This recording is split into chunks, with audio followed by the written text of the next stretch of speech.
right. Hey everyone, welcome to another CNC Router Mixer. I got Tally and Ned with me today. Hi guys, how's it going? Hello. Hey, hey, All right, now Ned, you can. how's it going? Hey, Yeah. Tally, I saw you the other day with you and your dad without a leg to stand on. Oh yeah. Yeah, I was in the shop trying to replicate a piece that my aunt had for a bench. And she probably had maybe about, I would say probably like 20 years. And just the leg broke on it. So she just asked if, whether it could be fixed or she was just gonna throw it out. And I was like, let's take on the challenge and see if we can tackle it. So we did. Yeah, no, after watching you do that, I was going, why is he doing that with a tapered ball nose as a 3D profile sort of thing? And then I noticed you got a tapered leg. But saying that, I saw that I actually thought it was ShopBot that had that CNC. I'm sure it was a red CNC that they did it on, but you can actually cant the rotary axis so as that you could use a flat end mill. That was Oh, Legacy. that's Oh, legacy. Legacy. That's Mhm. Legacy. Okay, yeah, Yeah. Yeah. yeah, yeah. That'd be a solution: is to mount your rotary axis on a big long unit that you could actually adjust the entire rotary axis in an angular way to your Z axis, so as that you can just do a straight cut on it. That sounds like something that because that would save a lot of time. So you can actually, when I actually did it, I actually did it in three ways to um, to see which way was the fastest way. So you can either turn it the whole thing where it just does a simultaneous turn, or you can index it and use a flat end mill, and then it'll just turn on uh, four corners. But however, one side of that piece is straight. It's only it's only three tapered sides. Oh, okay. So that was a trick. Um, um, Unfortunately, I didn't notice it until after I turned it, and then I realized I was like, how is that gonna work? Because I did it as a loft in Rhino. Mm. Oh, okay. Yeah. So I was thinking like, well, I don't know if if it compensates for that in the loft. If you're measuring, I don't even have the original. I just took it down there this weekend.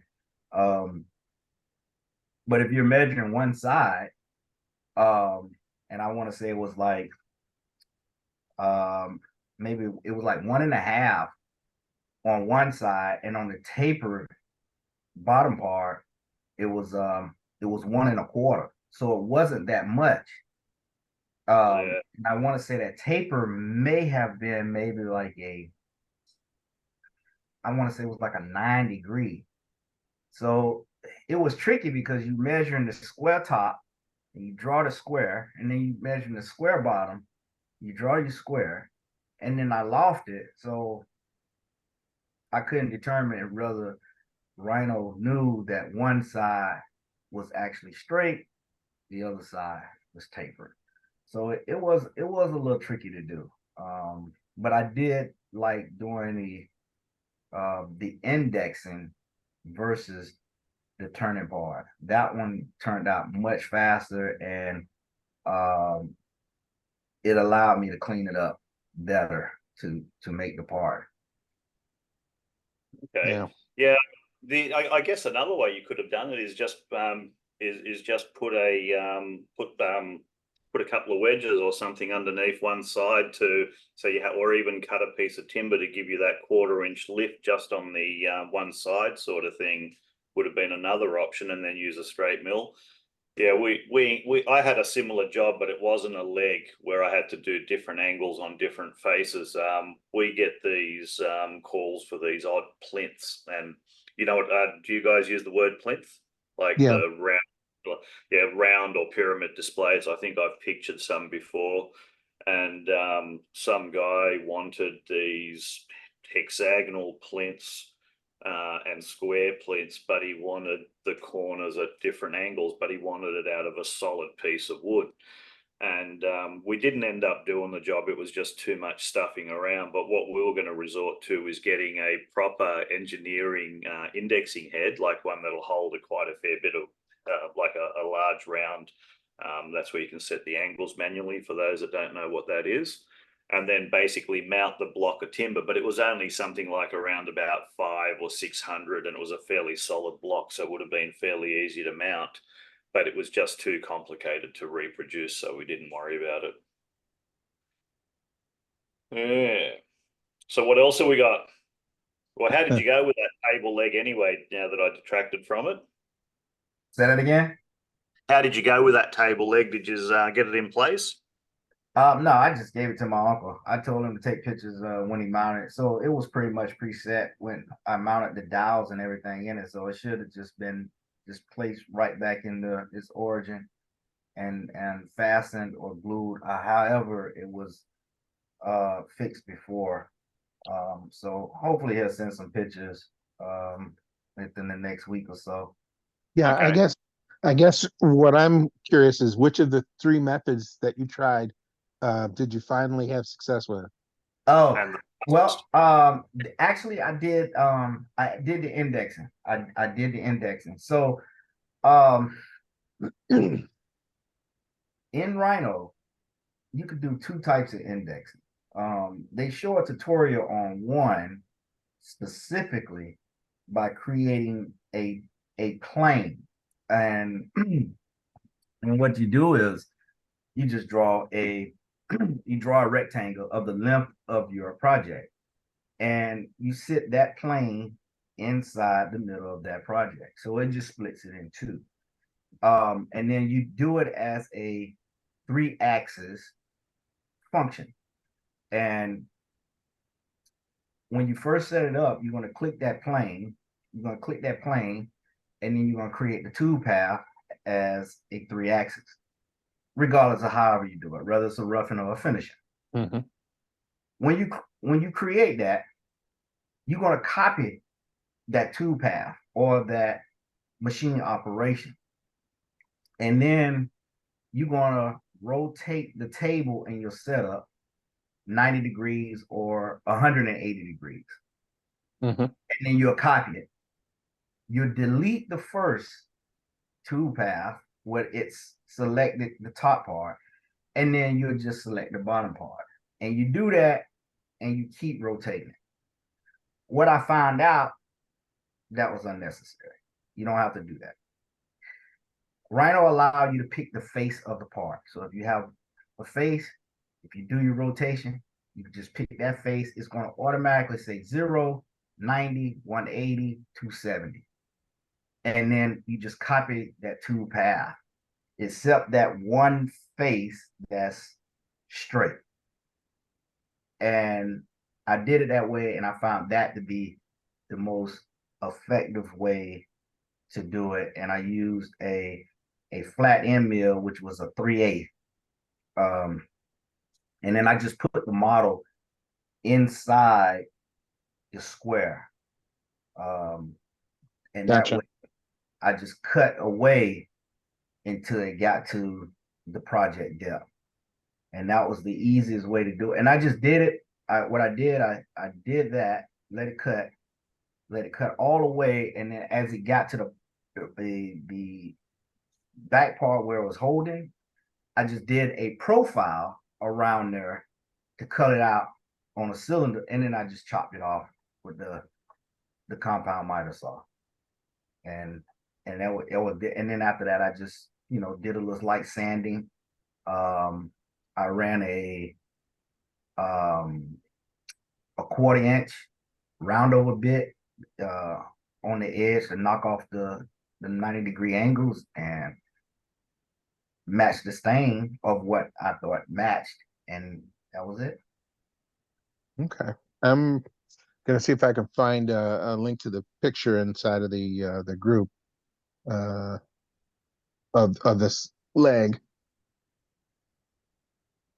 But yeah, it's pretty interesting because you have that straight the one side that's straight, you don't have to machine that at all. You just machine the other three. So, 0, 90, and 180, or whatever those angles were. Is that correct? Right. Yep. Let's see. I think I found. In the back in the day, the CNC of choice to do that job would have just been a bandsaw with an offset fence. Absolutely. Yeah. Yeah, absolutely. Bandsaw, table saw. A table saw, you fix the jig up and just whoop, just cut it. That's it. Yeah. Yeah, this appears to be the project that you're talking about, Tally. Yeah, yes, correct. Yeah. Okay. And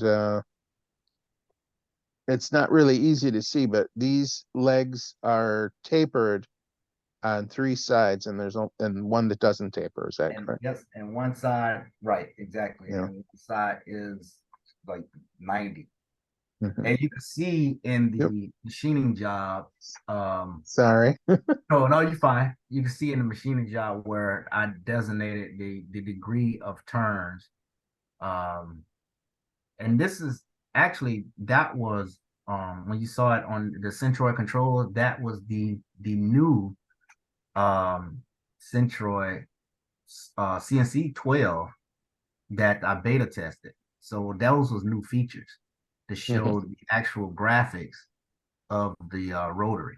I'm gonna go to that, but because I think the sound is on, I won't be able to hear you talking about it, but we'll be able to look at it. Yes. Here we go.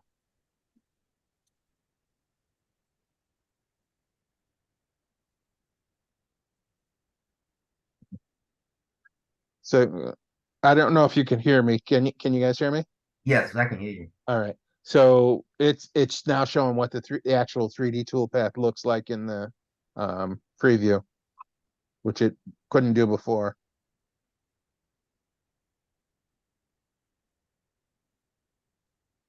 So this video here was the actual first one when we did the rotation, and then we took it off, and I was like, me and my dad looked at it, we was trying to figure out, I was like, wait a minute, why is this not matching? And so we kept turning it, and then realized it was tapered on all 4 sides. And I was like, how did that happen? So we we took the table leg and we put it up against a framing square. And then we took another framing square and put it, and then saw that slight angle. And that's how I ended up figuring out that one side was actually 90. Okay. That makes sense. Yeah, here's the 2 original, the original and the new leg, I would assume, or is this the Yes. original and one of the other legs? Right. So the original is on the left and the duplicate is on the right. Okay. But while you've got them together there, but it's amazing. You can't actually tell the difference between the two unless you measure it or really compare them against each other. But how much of a difference it makes to the eye on the piece of furniture just having that slight angle cut into the legs on the outside. Well, what I found out is the flat side goes into the inside of the bench. Yep. That was if it was tapered, it may have made the bench kick out slightly, and that was the only way we known by. I mean, right by eye, you wouldn't have known. You would have to have the original one to even know. But Yeah. it was a challenge. It was fun. It would have been probably quicker to cut on a table saw, absolutely. But it's always fun to design it and just run it on the machine. And actually, I think this was probably actually the first. This was the first time I ran my rotary on the CNC 12 version 510. and actually use the ATC for the rotary. One thing that I found, is this where you were talking about where you were doing the 3D profile when you were doing that, or? Yes, this was the first one was done with the 3D profile. The first one was done with the 3D profile. This one here was actually done with the indexing. It doesn't like staying on that one picture. Yeah. Yeah. How did you find the quality of the finish, either on the rotary index or on the 3D profile?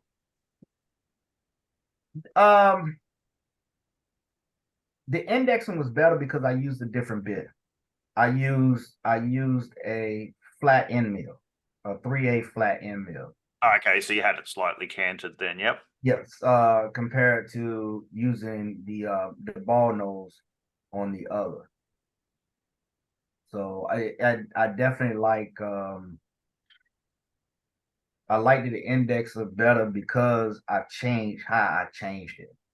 But it's been a while since I've done rotary. I used to do it a lot.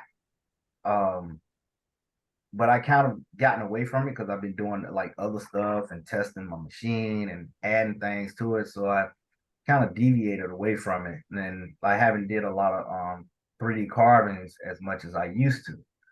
But now that I have my machine where I want it and with the ATC, I'll probably be doing more work with it.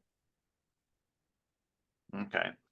Yeah, no, look, I've found that 3D profiles with large diameter ball noses actually are quite quick. They're obviously not as quick as a nice flat end mill, but if you've got a complex job, I reproduced the angles when I was making those pyramid plinths, and I found that instead of trying to get a V-bit cutter with the correct angle, and the angles do change every time you change one of the dimensions of the pyramid, setting it up and cutting the actual beveled joints on the timber. So particularly on the upper walls, the bottom walls were predictable, but the upper walls change with the angle. The 3D ball nose was actually very quick and produced a very good finish to do those plinths, and saved a lot of stuffing around. So the point that you brought up about the tapering, because now I would actually like to see, because I know Legacy promotes tilting their rotary axis, they said the A axis, their A axis, tilting it so to stay parallel with the spindle. That was when I first carved, that was a concern of mine, because I saw a significant depth difference from one end to the other.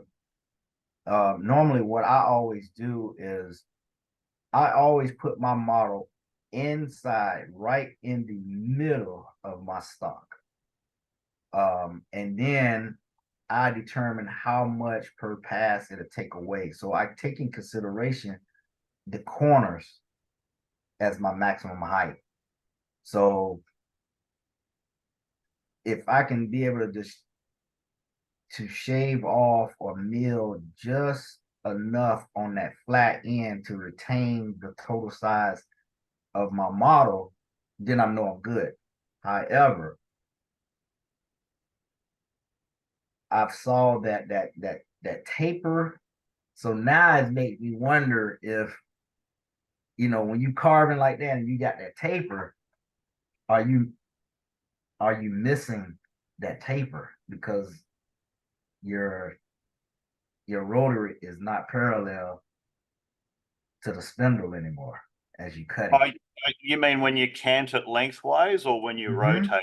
When you cant it yes, if you can, even though the Z is still pointing down and it should take in consideration, but if you like this, are you still creating that taper? Yeah, technically you are. Yep. Unless you're actually canting the model to match the taper. If you're just putting your model in, if you were to put your model in straight, I think Your problem was you did a loft, and what you did was you measured the top size of the square and you put that in the middle, and you measured the bottom size of the square and you put that in the middle, and then you lofted the two. But if you'd have known that that was only three sides that were tapered and it was only flat on one end, you would have put that model into your solid or into your material with that flat side along one of the flat sides, and then the other three sides would have been tapered correctly. Tapered correctly. Yep. Yeah. Rhino was very powerful in the fact that one of the features it does is it computes on a ball nose bit the path that it has to follow to keep the bit normal to the surface. And normal by that I mean is 90 degrees. Right. If that blank is tapered at or set at an angle, it then figures out when I'm tangent to the surface of that, that normal spot might be on the side of the ball nose, and it computes from there. Okay, So right. it takes care of it all. The only reason I know that is because there was a fellow who put out a piece of software that used Rhino and 3D Studio Max to generate 3D paths for 5-axis. And that was one of the things I had to learn about, cutting normal to cutting, Right. whatever, because it had to figure all that out in a 5-axis machine. It had to figure out the angle of the blade and the relationship and all of that. All right. Yeah, and Rhino does all that. It's just when you set up the tool, it actually, if you want to do it from the center of your tool or the radius of your tool. Yeah. And anyway, it was really cool stuff. I mean, the guy who figured it out was a mathematical genius. I don't know if his software is still out there. It was like something that they put out like GitHub or something, something similar. Okay. And it was really intense software that nobody could figure out how to use. What was the software? I can't remember the name of it. It's from like 15 years ago, but he was using 3D Studio Max originally to figure out his toolpaths, and then he did a version of it that used Rhino. Okay. Yeah, and I'll dig for it and I'll find it. It's just one of those things. I like Rhino. Rhino was Rhino was very powerful. Like some of the stuff in Rhino is like over my head. You have to really. The best way for me to learn it is look at videos that's really dealing with, like, I say, like architectural and abstract, because it forces me to use the tools. Are you talking about the CAM side or the design side? The design side, because it's just so many. Because it's so many ways to do stuff. I mean, from you can draw a curve and take a curve to a surface and take the surface to a solid, or you could just do straight from a solid. And the cam side, when I do the cam side, I watch videos on machining guitars because there's so many compound curves and yeah. Yep. And to me, that's the best way to learn how to, because it's hard to find a lot of cam stuff in Rhino Cam that relates to like stuff that you do, Bill, like your triple edge finder. It's hard to find videos like that with like really machining. Most of the videos they're dealing with guitars or maybe like table legs or things like that. So I watch a lot of videos that force me to learn how to use the tool paths. When I was using Rhino, I was looking at videos that people were putting out on how they made scale variation models of war aircraft or whatever, like let's take a Spitfire. Ned, you'd be probably familiar with the Spitfire. That was an RAF plane. Coming down the sides of the fuselage, there's curve that goes in one direction, and then it goes from con convex to concaved out on the wing fillets, and it's lofted from the very front of almost a zero diameter circle to a very large circle as it gets further back, and then it tapers in down to zero again. So it's going in like 4 or 5 different directions, and modeling the joint of the wing to those fillets to the fuselage is a bear. Right. And you get that in Rhino. What you got to remember is a lot of that modeling was done with clay modeling, not with modeling, and it was done by hand. Yes. Yeah, with a master tool maker, doing that. And but somebody at some point figured out the geometry for most of that, for like the key driving points along that wing fillet, and so they give you like four or 5 places where you'd have a template, and you'd sit there and you'd model the clay, and then you stick the template in and see, nope, sand some more. Right. Yeah. It's probably nowhere near as complex as the Spitfire curvatures you just described. But one of the things that it's one thing when you're reverse engineering, and it's another thing when you're designing. Yes. And when they're actually designing it, it's nothing more than a fillet or something to that effect. And they know where they're putting it, and then that fillet sort of just follows the contour. And they may have done it with a scraper, saying, "Oh, it's going to be like a 4-inch radius or something like that," and they've just scraped the clay along the surface. When you and where I'm coming from with this is when I was working on the Royal Carriage, I had to do a pile of stuff for the door panels and things like that. And the actual design of the Royal Carriage is done on 2 sheets of 4 by 1200 by 2400 plywood. So he had 2 thin sheets of plywood, and he's laid them against the wall or on the floor, and he's gotten on there with some string and whatever. And that's the CAD work that I had to work with the Royal Carriage. But see, having even having the plans that you can work from, so you can see where they applied the radiuses and how they were thinking it, you can then reverse engineer from that easy. But when you're looking at that nose of the Spitfire and you go, how the hell did he figure that to curve out? You know what I mean? Like, Yep. yeah, so you've now got to reproduce it. But to him, it was like, shit, I want to do it this way, but I'll just have to settle for this. You know what I mean? And it was what he had on hand, or that the person, could have been a she, that person had on hand to design it. But yeah, looking at it, particularly when it's mounted to the aircraft, you just go, wow. Yeah. Realistically, when I built the model of the Spitfire, I got out a knife, a rasp, a couple of files, some sandpaper blocks and everything, and I built up a big chunk of wood, and then I just shaved away anything that really didn't look like that fillet. And then I got at it with the rasp and the files and the sandpaper, and I'm like, yeah, that looks, yeah, okay, that's close enough. Now I got to try and do it in reverse on the other side. And you never get 2 fillets that were exactly alike. It was just part of the nature of it. One of the techniques that I like to use in particularly when I get stumped how I'm going to recreate something, like rather than drawing it, I use the Boolean features. So what I'll do is I'll create the negative and then remove it from the positive sort of thing, and so on. I generally my That's approach cheating. to it, I know it's cheating, but it's the quickest.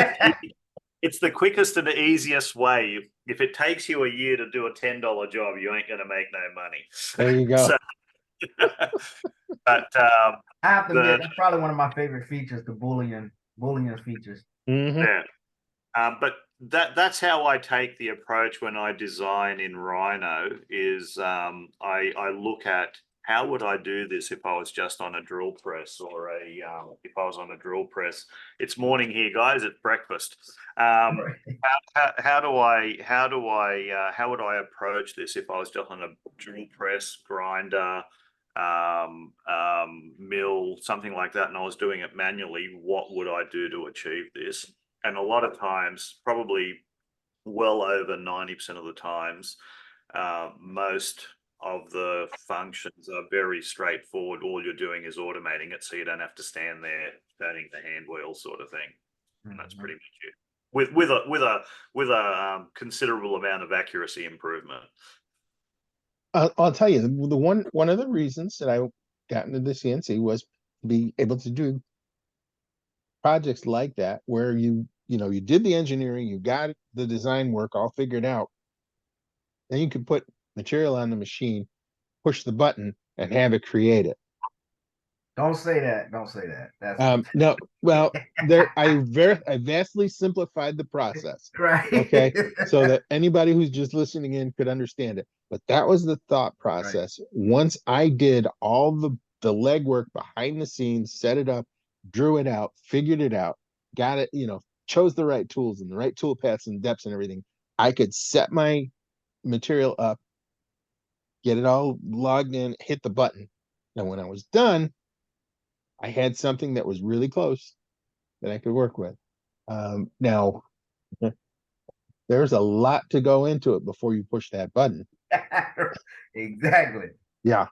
And that part that goes into it is the magic. That's what, why we are all CNC machinists versus, somebody who just went out and bought a Shapeoko and downloaded a file from the internet.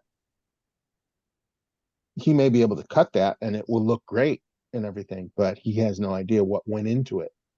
And I'm not picking on a Shapeoko. It's just it's an entry-level CNC that is very popular. How's that? Look, I think it's a case of with any CNC, a lot of people are buying CNCs, and I noticed that I'm on quite a few CNC forums and quite a few Facebook pages. And one of the things that I find annoying is people go out and they buy all this brilliant equipment. They have no idea how to use it apart from hit the start button. Yeah. And then they see something beautiful like Tally's table leg and say, "Can I have the file?" Yeah. Yeah. Well, no. STL, Or STL, yes, please. whatever. Yeah. The correct question is STL, please. Yeah. STL. But SVG. Yeah. See, even with SVGs, you know what I mean? Like you hear someone post something up. Oh, how did you do that? Or where's the SVG for it? How hard is it to go on, and for anyone else that's listening, Adobe, register with Adobe. They have a free online SVG converter that you can download. Works really well. But yeah, how did you do that? How did you do that? And you can appreciate that it's how did you do that? But when you look at the guy's profile, he's been pumping stuff out for the markets for the last 2 years, and he still doesn't know how to do a basic SVG file. Yeah. Yeah. There are guys who simply want to recreate what it is that they saw that they liked. I have no problem with them. But there are other guys who want to take the file that you spent all that time figuring out how to do that table leg, and now they're going to throw it into a compilation disc with 3,000 other things that they got from other people who were nice enough to give them the file. And now they're selling it and they're making a profit off of your hard work. I don't think that's fair. I don't think that's fair to anybody involved in that process, unless, they don't care and they're willing to do that. But that's what public domain is.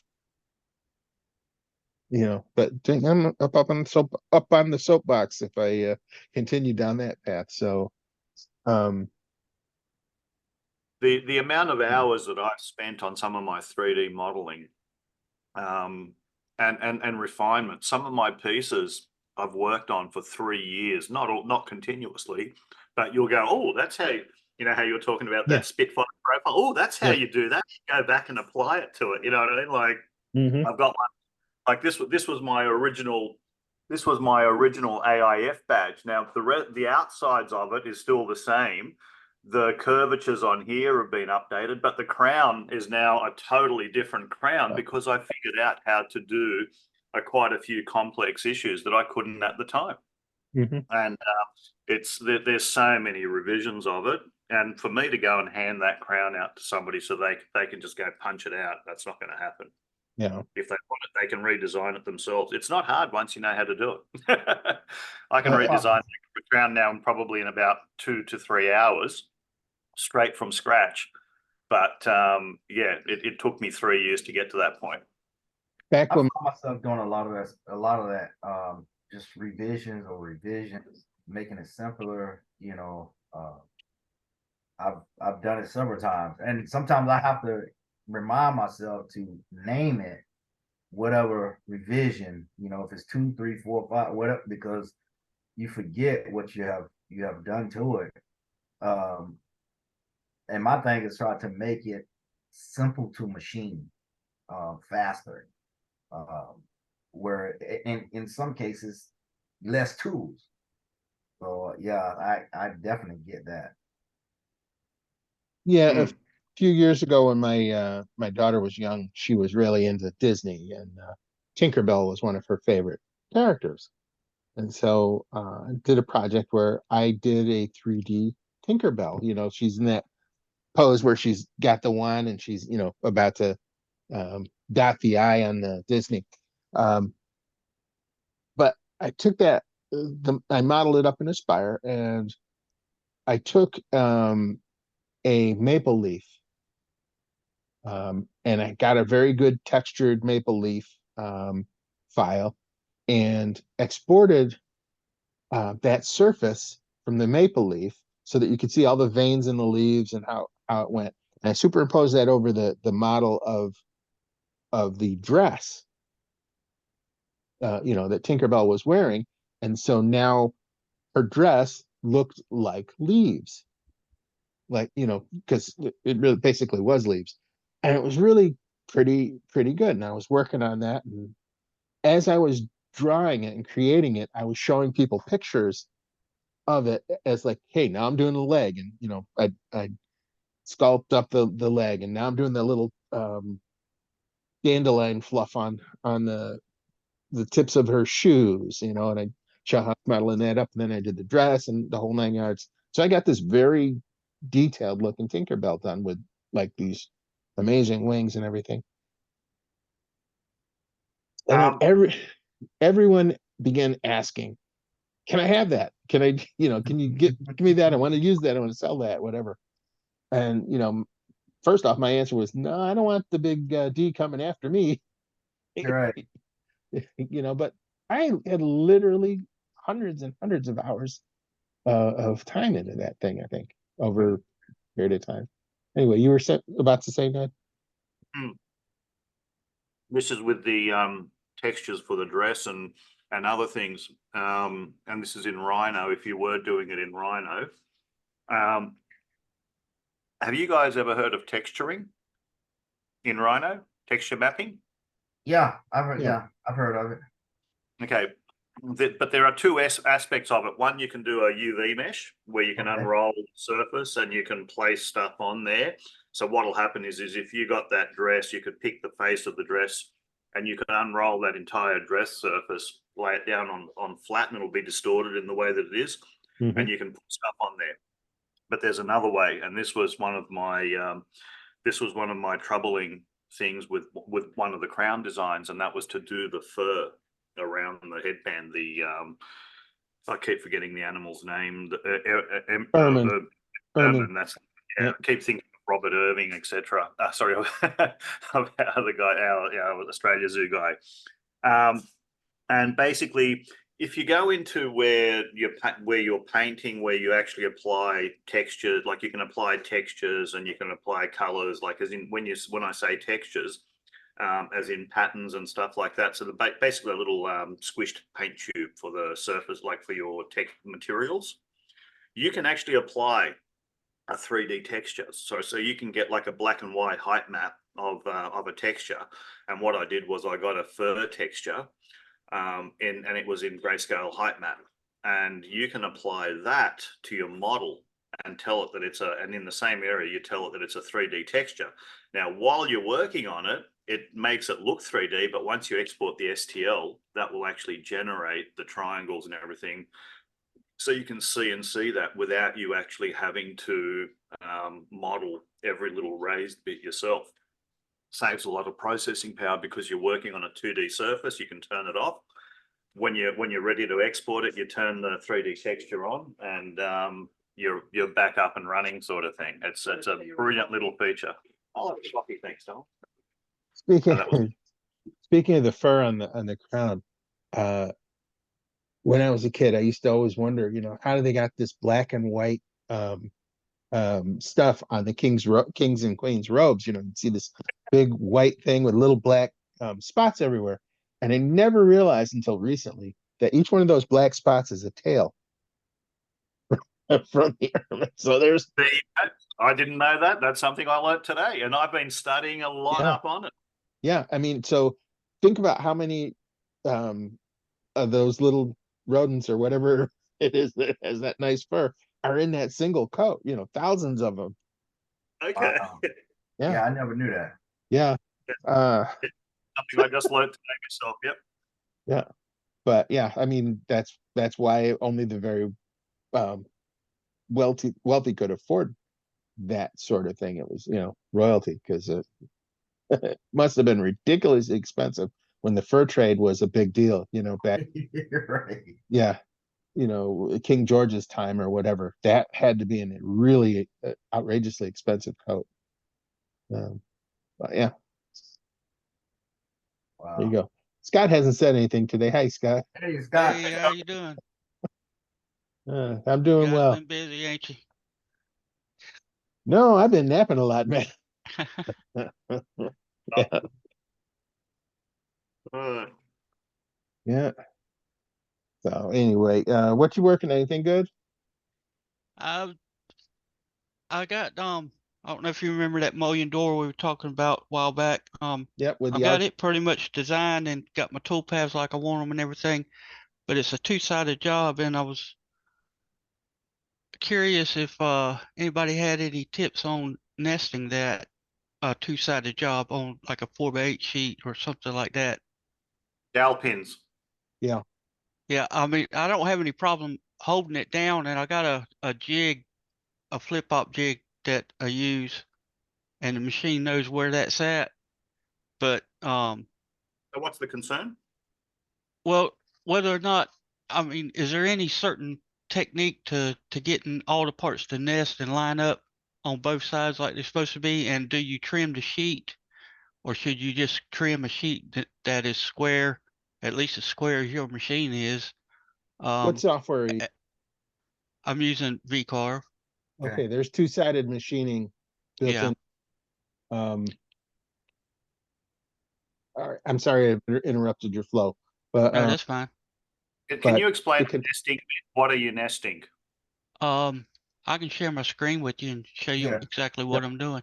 I wonder, is it a 2D? Is it a 2D? It's 2D, but it's got profile toolpaths Okay. Cause and and some pockets. and they're all the same file? Like they're all the same?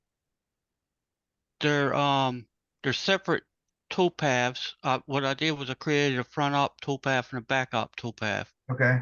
And I saved those as a template. And that's what I use whenever I've got it to that point where I can bring up the door and then apply that toolpath to that door He's based on the using. layers. You're using molding tool paths as well to No, give you the. No. no, Okay. just straight profile toolpath. So let me see if I can share Okay. my All right. screen. Let's see. Because I was gonna suggest you can actually do you can do array also. Array toolpath. Yeah.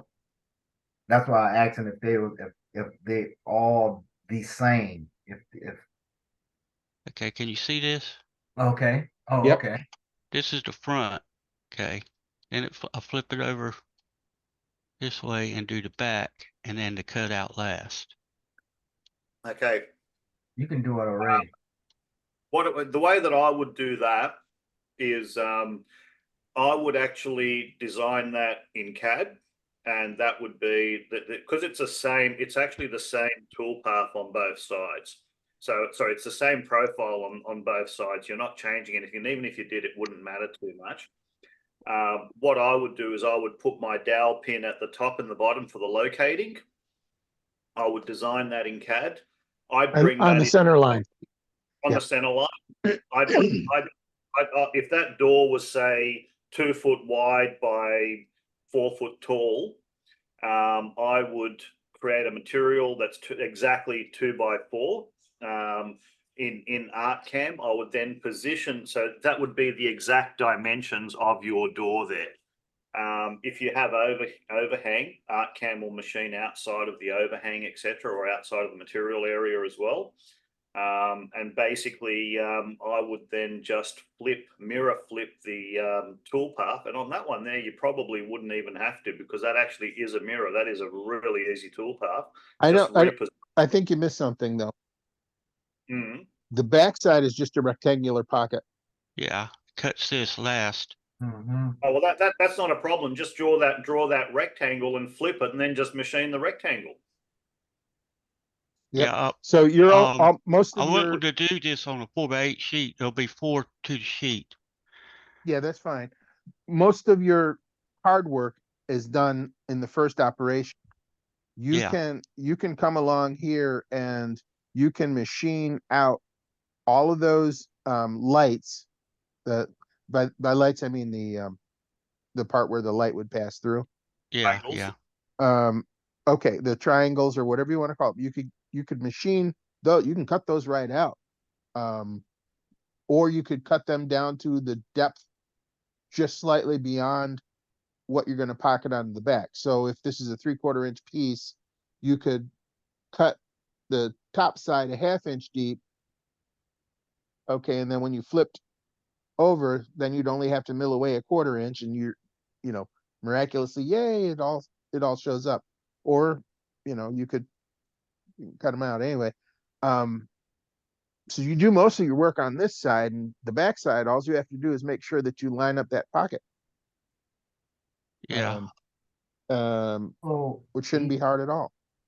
I know you have to check also, because a lot of my projects, I always set my X and Y to center of my piece. It's very rare that I use my lower left or anything. If you do a 2-side machining, I know for array tool paths, you have to set it at the lower left. You can't set it in the middle.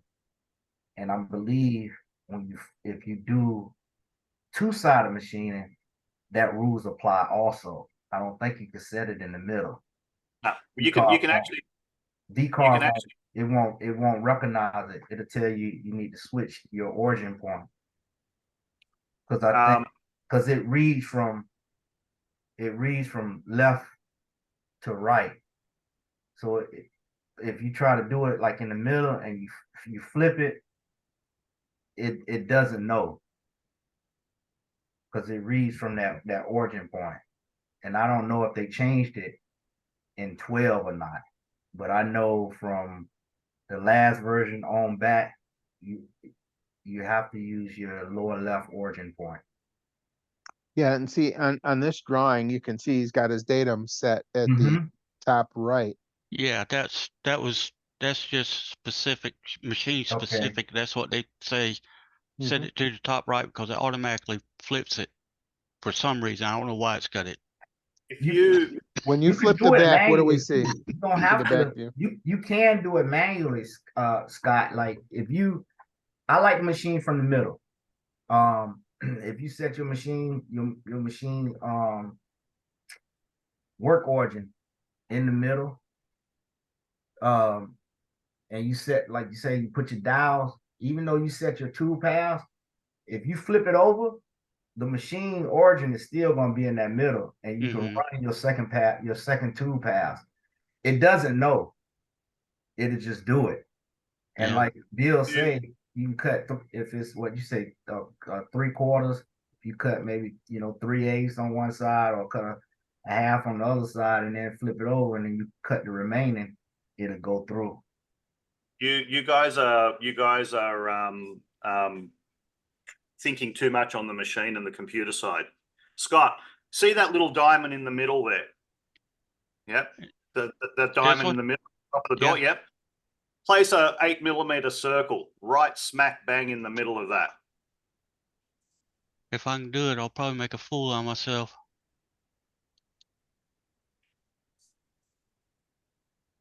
me see. Just change the diameter. Yeah, just It click doesn't matter. Like it'd be an 8. You use an 8mm drill, Yeah. do a drill or pegging, So whatever. Just I'm just also gonna see. say 1/8 inch then, Yeah, whatever. Yeah, just or do like quarter Yeah, inch. quarter inch, eighth inch, doesn't matter. Yeah. Whatever that number is. This is your dowel pin hole. Uh-huh. Okay, Gotcha. now down the bottom of the create that hole, create that circle. Okay. Now scroll down to the bottom of the page. Now in the bottom middles of those two squares, maybe say Here an and inch, here. an inch up. Create create the same circle about an inch from the bottom in the middle of that square. Yeah, that's how I would have done it, but I would have done it outside of. Well, if he's got a perfect size piece of material, we know that those pieces are going to be in there. All he has to do is leave a couple of bridges so it holds the material centered, or once the material is positioned, it doesn't matter because he'll have hold down on it anyway. But So actually, you know, if he was, yeah. Right there, yep, and do the same on the other side. Exactly the same on the other side. I actually moved it. I didn't hit Oh, control. yeah, just copy and paste. Yeah, I would have did it on the outside. Normally, I set mine up Yeah. on 3. I just There's another. I There's understand why. Hang on. Let me. One thing that I find annoying about CNC machinists that have no idea about designing, I didn't mean to direct that at anyone here, is you see people take a 4-inch wide piece of timber. It's like that cartoon, take a tree and turn it into a toothpick. Waste of material is something that I hate. That's a pet hate of mine. And if you want to put those pins on the outside, you're going to have to lose 2 inches of material or something like that. You might already have it there, but you can utilize those scraps in the center you can utilize those scraps in the center for your hold down, and you can cut a perfectly sized timber, like whatever the width of the wood is, without any other losses. That's where I'm coming from. Scott, Yeah, so if these were actually random, that would be even better, wouldn't it? You want it exactly. You want to mirror it on that other side there in that other hole. So the first one. Yeah. Let me try first. Scott. One thing that you may find easier is when you're trying to copy these circles, hold down the control key and drag one away, and it will copy it. Yeah, that's what I. Okay, and leave the original. Now that's what I should have done, but I didn't. Right. The other thing that I would do is, depending on the version, you got 11.5, so it'll do it. Down in between those two lights that you're working on. Mm-hmm. Yep, that area there. Mm-hmm. You can go on another layer. You can, well, let's not complicate it. You can just draw a straight line between those two endpoints. Mm-hmm. Okay. Right here. Right there. Yep. And mirror. Hang on. Almost. Straight line. Get my tool to activate. Okay. Where that middle line appears. And stop. And now when you do your circle, do it in the middle of that, and it will automatically pick up the midpoint. I got you. Okay, so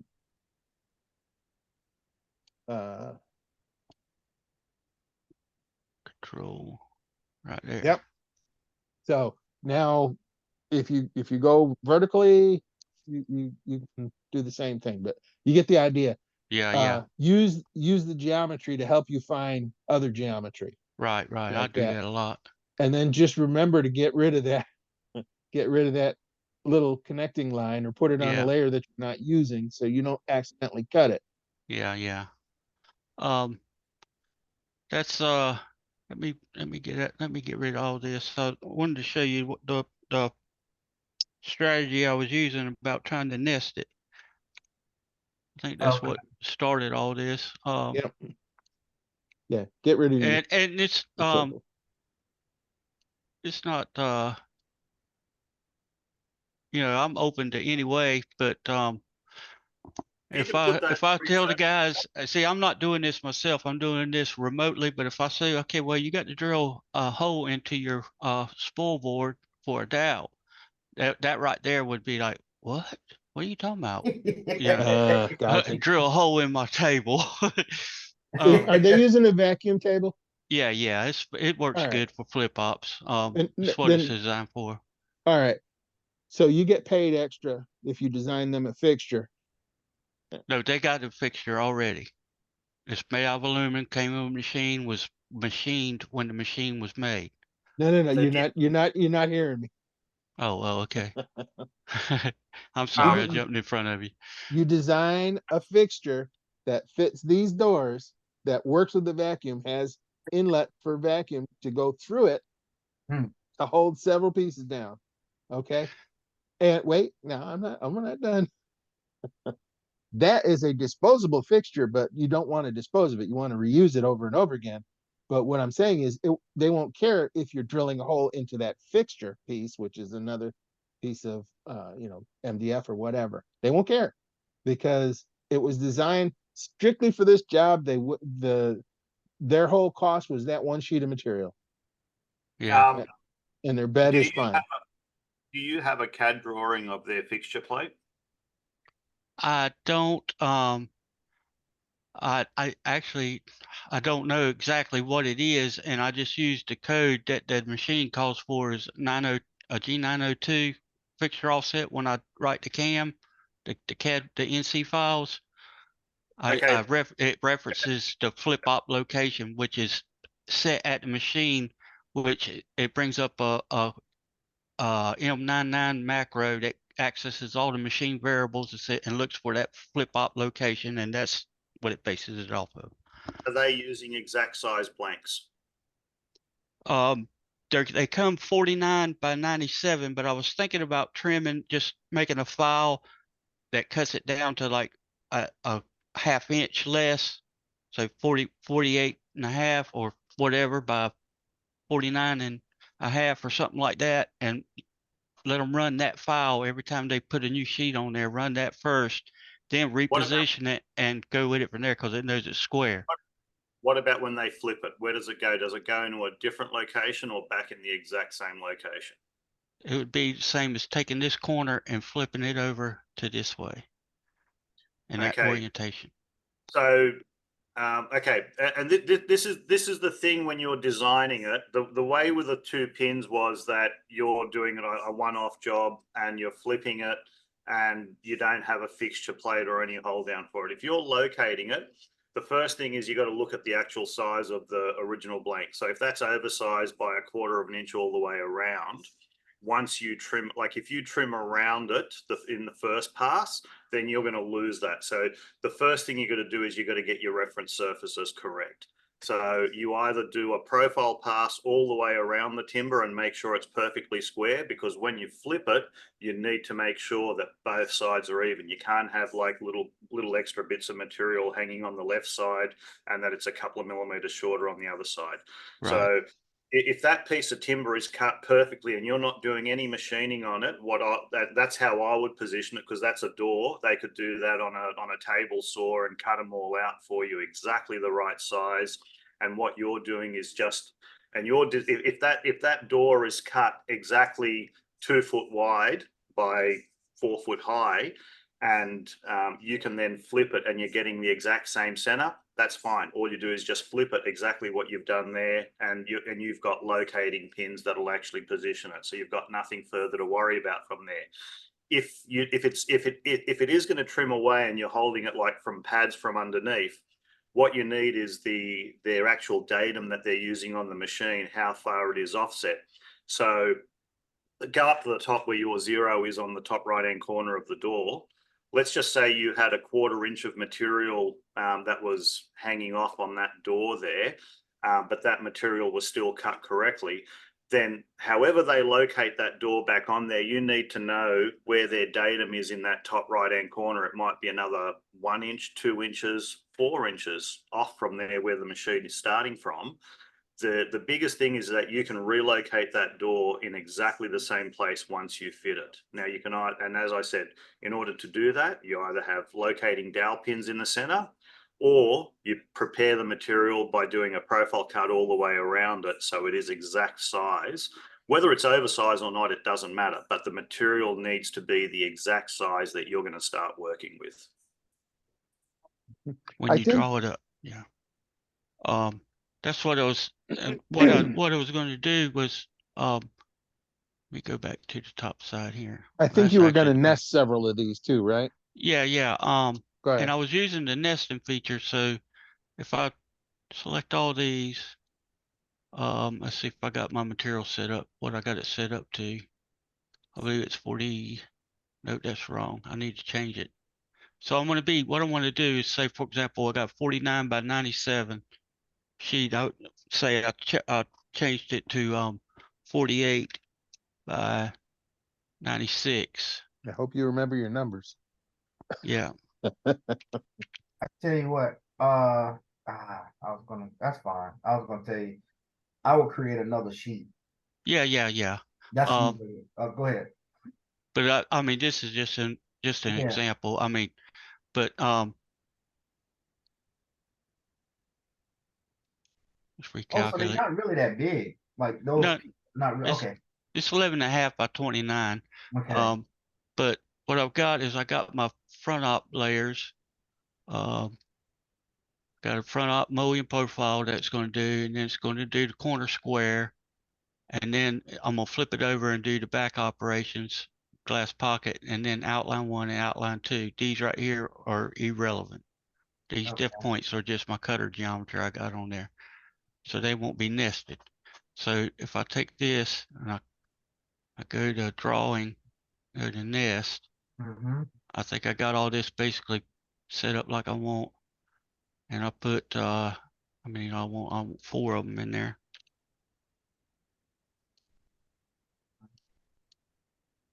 And then it puts them on there. Okay. And it flipped that them looks upside good. down too. Yeah, that's probably just based on the way that I've got my. Yeah. Okay. But see, now when I switch from front to back, you can see it's obvious. See how much material I got over here and how much I got over here. So when I flip front, say this is my front ops, I do my front ops, and now I go to do my back ops, and it shifts them all over here. So if I was to draw this up 49 by 97 and then just have them trim the sheet to 48 by 96 and do all this on a 48 by 96 sheet, assuming that that is exactly what it's going to be, everything should come out correctly the way I got it here, right? Yeah, it should be exactly. There Yeah. is another thing. There is another thing that you can do on that CNC. If you flip that, but what you got to do is you got to make your starting datum the top left-hand corner once you flip it, because you're going to be aligning off the material if you don't trim it around the outside. In here, in Vetric, you could tell it to either use the same Z origin, whether the top or the bottom, or to change it. You could change. I I learned that the hard way. When you set it up, you could tell it to reference from. I'm trying to remember if you tell it to reference from one side or the other, or stay on the same side. Yeah. Yeah. I remember that You somewhere. have that. You got that. You have that feature. Yeah. All right. I want to back up, Scott. Okay. Yeah, When you focus on the machine. Focus on the machine, how it's going to hold the material. Yeah, it's just going to be vacuum. There'll be on this side. Well, this is actually what we should be thinking about is that, I mean, the 902 location will be down here. So when it does the front ops and then you do the back ops, and then you go to do the back ops, then it's positioned back here again. So it cuts everything on this side of the sheet and cuts this outline, does the outline If cuts. your sheet is not exactly the size, when you flip it, if you're using the right-hand side again, when you flip it, you need to change your origin to the left-hand side. Before I flip it, or No, what? on the machine, on the machine, because you haven't got no control on the sheet size. You are assuming that that sheet has come from the same machine and that it is exactly the right size to your design. and Now, it won't be. and it won't be. So what you've got to do is, if you're using that right-hand side of the sheet for your front face, okay, the right-hand side of the sheet and the top side of the sheet to get your origin for your front face, when you flip it, and if you're not going to change anything to the size of the sheet, you need to use the left face, the top left face for your 0. Exactly. Okay. So if I just put it up there 49 by 97 and did all the front ops and then trimmed it to 48 by 96 and flipped it over, then I would have issues. But this way, since I'm just going to take a 49 by 97 sheet and have them run a file that makes it 48 by 96 and leave it sitting right there, and then do the front ops and flip it over and do the back ops.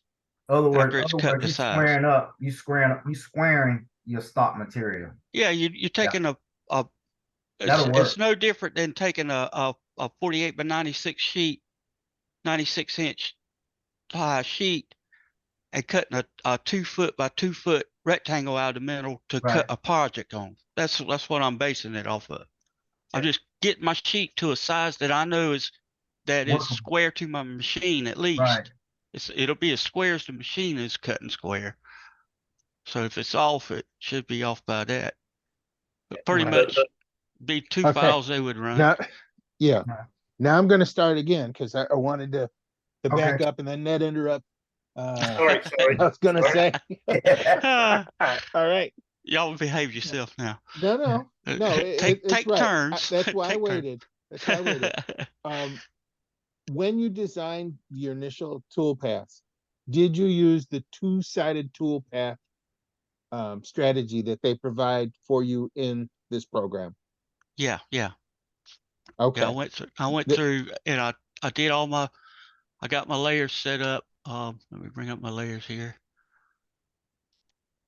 And you do know, you showed us the layers a second ago, but let me Yeah. ask, you know that there's over on the right-hand side of the screen under toolpaths, the tab that flies Yep. up. There is one of these icons which will let you do a two-sided job. And Yeah. there's also up, where the heck do they put it? Anyway, it's different from a single-sided job. And it is built to do all the heavy lifting for you, to figure out your datums, where you flip it, and everything. And when you set this up, it asks you questions about how you want to flip it. Do you want to flip it end for end? Do you want to flip it along the vertical? And okay, so that's done when my job's set up. Right. Okay. So you did that.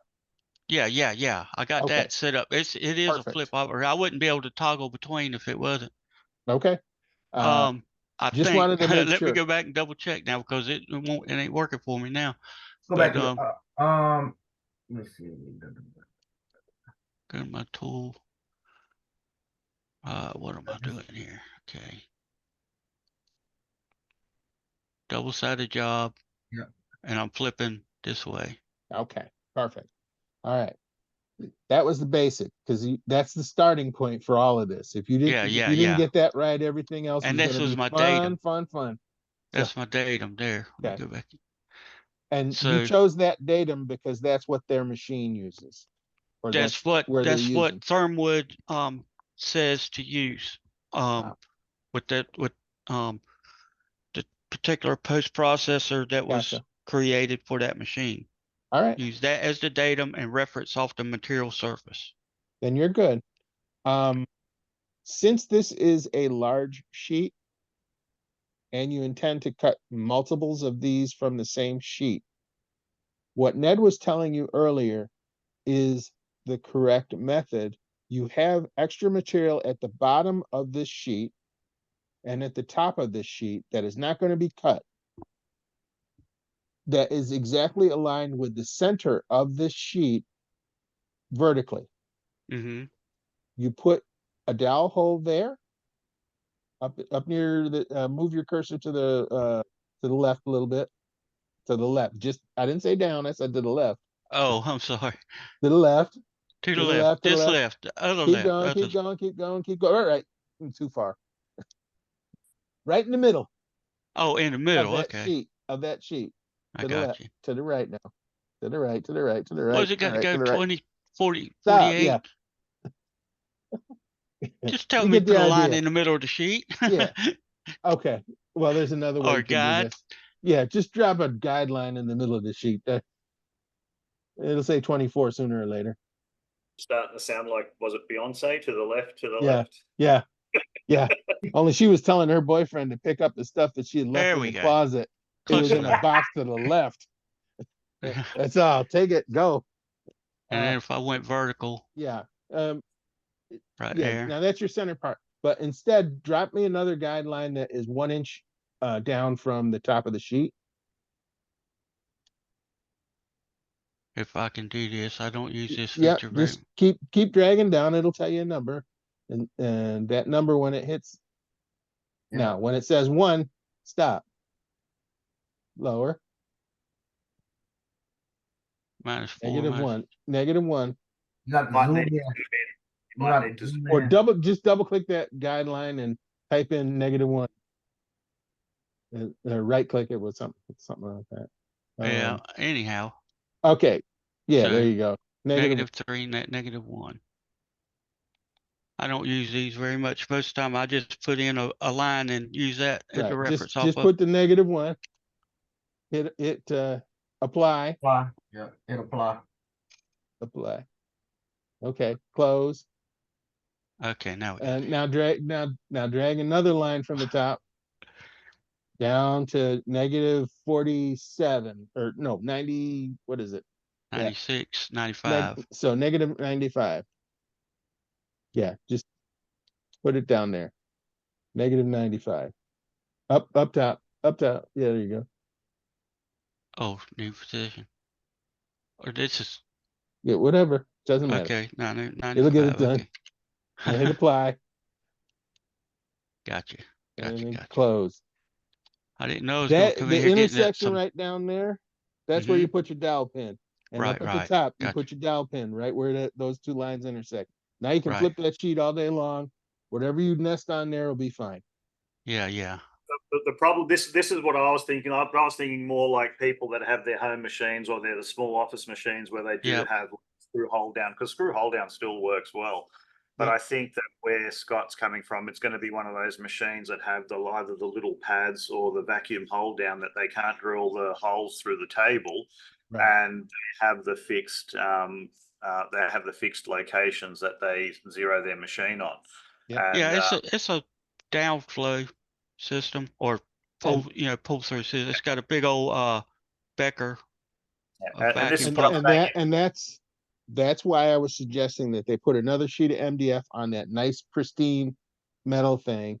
They cut one That's what they hole do. to bleed the vacuum through it, Mhm. and then they put down some what do you call it? That's The it. gasketing material around it, and they put the actual piece on top of that they want to Mhm. cut. That's pretty much what they do. They got a table board. It just fits inside Yep. the table of the But- machine on nylon pegs. And it's got a big hole in the middle of the machine. All the vacuum pulls through that flume and sucks that table board down. And they put a 1/4 inch or whatever thick 3/8 up to 3/8, I believe is what they can go, wasteboard on there. Then they put their product on top of that. And they Right. just keep cutting that wasteboard until it gets paper thin. But the difference is in that wasteboard fixture or whatever they want to call it, you have 2 dowel pins. So that the Exactly. sheet, once they put this sheet down there, they vacuum it down, and then they cut the 2 pin hole locations is the first operation that they do. They stick the dowel pins in, and then they go ahead and they cut the top side. Okay. Release the vacuum, take the sheet off, flip it over, put it back on, make sure the dowel pins are still good, pull the Right. vacuum, and then machine the bottom. Yeah. Always use It's dowel pins. basically the same principle. What they got is they got like a jig that says 1.5 inch. It's shaped like a L, like a framing square. They put down here, and that's where they do the front ops, and then it tells them to flip it over. So that when they flip it over like that. If I can go into 3D view, I can show you. Let me go and see here. So they do the. Now we're going back to 2 different machine configurations. You need to decide what your machine configuration is that you're working to. This is what this is. This is the machine configuration. So it lines everything up, does all its cutting, and then it's got the jig down here. Actually, the jig or the fixture locator would be right here, Okay, Yep. they do the front ops, and then it flips over, not end for end, but side for side, if I can get it to work Yep, there side you for go. side. And then actually what it does is they typically, the way it does is that it trims it automatically, and then when you flip it over, it's square on this side. But I will have to make a file that does that trim and then nest everything onto my new material, whatever. Is there a reason that you can't select a different starting point? Like, Yeah. use the left side to flip it. Like, use your datum on the left now. Do they have another set up G location, like G55, for example? Well, you could set up different locations like G50, G52L 1, 2, 3, Yeah. 4, whatever how many. Okay. Yeah. Well, what my suggestion to you is that exact same job. Pick a location on the left-hand side of the machine that you can zero on, and Mhm. then change your datum to the left-hand side of the code. That way you know it's aligning on the left-hand side. But regardless, if you're going to be using locations on the machine, you have to use the right side when it's on the front face, and you have to use the left side as the reference point when you're locating the material when it's on the back face. If that's how you're going to do it. Mhm. Yeah, Otherwise, you use my whole problem with the way that you've described doing it is that in any machining operation where you're trying to make things align precisely from one operation to the next, you want to be using the same point that you initially measured in to that you initially set Same reference your point. work reference from. In this case that you've got drawn here, it's in the top right corner. Mhm. Okay. Um, but you say that when they get ready to machine, they take some L-shaped thing and they put it in the bottom right corner. So Exactly. wait. How are they guaranteeing that the bottom right corner and the top right corner are aligned with each other and with the Because machine? the machine has a home position, and it's up in the top left-hand corner. That's the home position. Yes, understood. Now, and what it does is when it says, okay, I'm going to use the 902 fixture offset location, it says, okay, well, that's going to be down here. So now I need to change my reference from 00 to whatever this is. That's Okay, the and work then reference, not the machine reference, but go ahead. yeah, the machine reference is 00. That's when it starts cutting. It comes down here, depending on where you tell it to what offset you need to use. And then whenever it does the opposite side, it just flips it over. But see, when you draw it up in VCarve, it actually reverses it. In other words, instead of a 48 by 96 sheet, I need a 96 by 48 is what I need to draw it up on. Just a quick question, No, Scott. Oh, Yeah, no, I yeah. see what his problem is too. Go ahead, Yeah, Charlie. You got because it. Turnwood, it rotates it. And the when I Turnwood reads it reads landscape instead of portrait. yeah, Yep. yeah. That's it. That's okay. Yeah. Is the X and Y is introverted or whatever you want to call it. Like Legacy and Shopbot. I Yeah. know. Yeah, Yeah. It's yeah, crazy, isn't it? Yeah. And you go kind of ahead. have to think backwards, sometimes. No, But just Yeah. draw it backwards yeah. And I've instead been of watching drawing. some videos, and Kyle Eli, Yeah. Kyle Ely, I think is his name. He showed how to do it where you just change the size of your material and everything is just it flips it automatic, or you don't automatically flip it, but it shows how to flip it, change the orientation of the sheet, and which is basically what I'd have to do, but it wouldn't be any different than, like you Have Okay. said earlier, create a Let new sheet of a different size and nest everything onto that sheet. swap. have these sorry, Bill. I just want to get one thing. Have these guys done two-sided machining like this in the past on this machine? They do two-sided machining all the time, but it's done directly through e-cabinets programmed into there. They haven't done too much. Okay, so the I've machine done is split up. Yeah, I've done DXF files for them, where it had back operations, but it was simple, like just taking this door and making a pocket on the back side. let me ask you a but not all question, this. Scott. Uh-huh. Why didn't you just create this file material so that instead of being 96 Portrait. by 48, it was 48 by 96? That's what I was getting ready It to would be do. so much easier because then you don't have to do anything. Yeah, Right. exactly. And it's MDF, so it don't matter which way the grain's running. But that's what I would do. So, you know, swap your width and height, and Yep. this then becomes non-issue. Except you yeah. have to rotate your drawing. And Actually, if I now. re-nest it, and it don't matter Oh, which way it orients minute. it, because it's and you probably would you have to change. I think you have to change your XY datum point also. Yeah. Yeah. no, it needs to be like this. This is how it needs to be drawn up with it up here. Oh, it Because does? whenever it takes it to the machine, it takes everything and turns it this way. Now this is the top left corner at as far as the way Good Lord. machine looks at it. It's weird, ain't it? I mean, but I think that somebody screwed up when they created the post processor myself, and they but made that's another story. well, I don't think it's Yeah. the post processor that's doing it per se. It may be, but that's how it is even on the stock post processors for Thermwood stock on the that you can get off of Vectric. I'd be I'd be swapping the motors with the controller. I'd turn that to the right.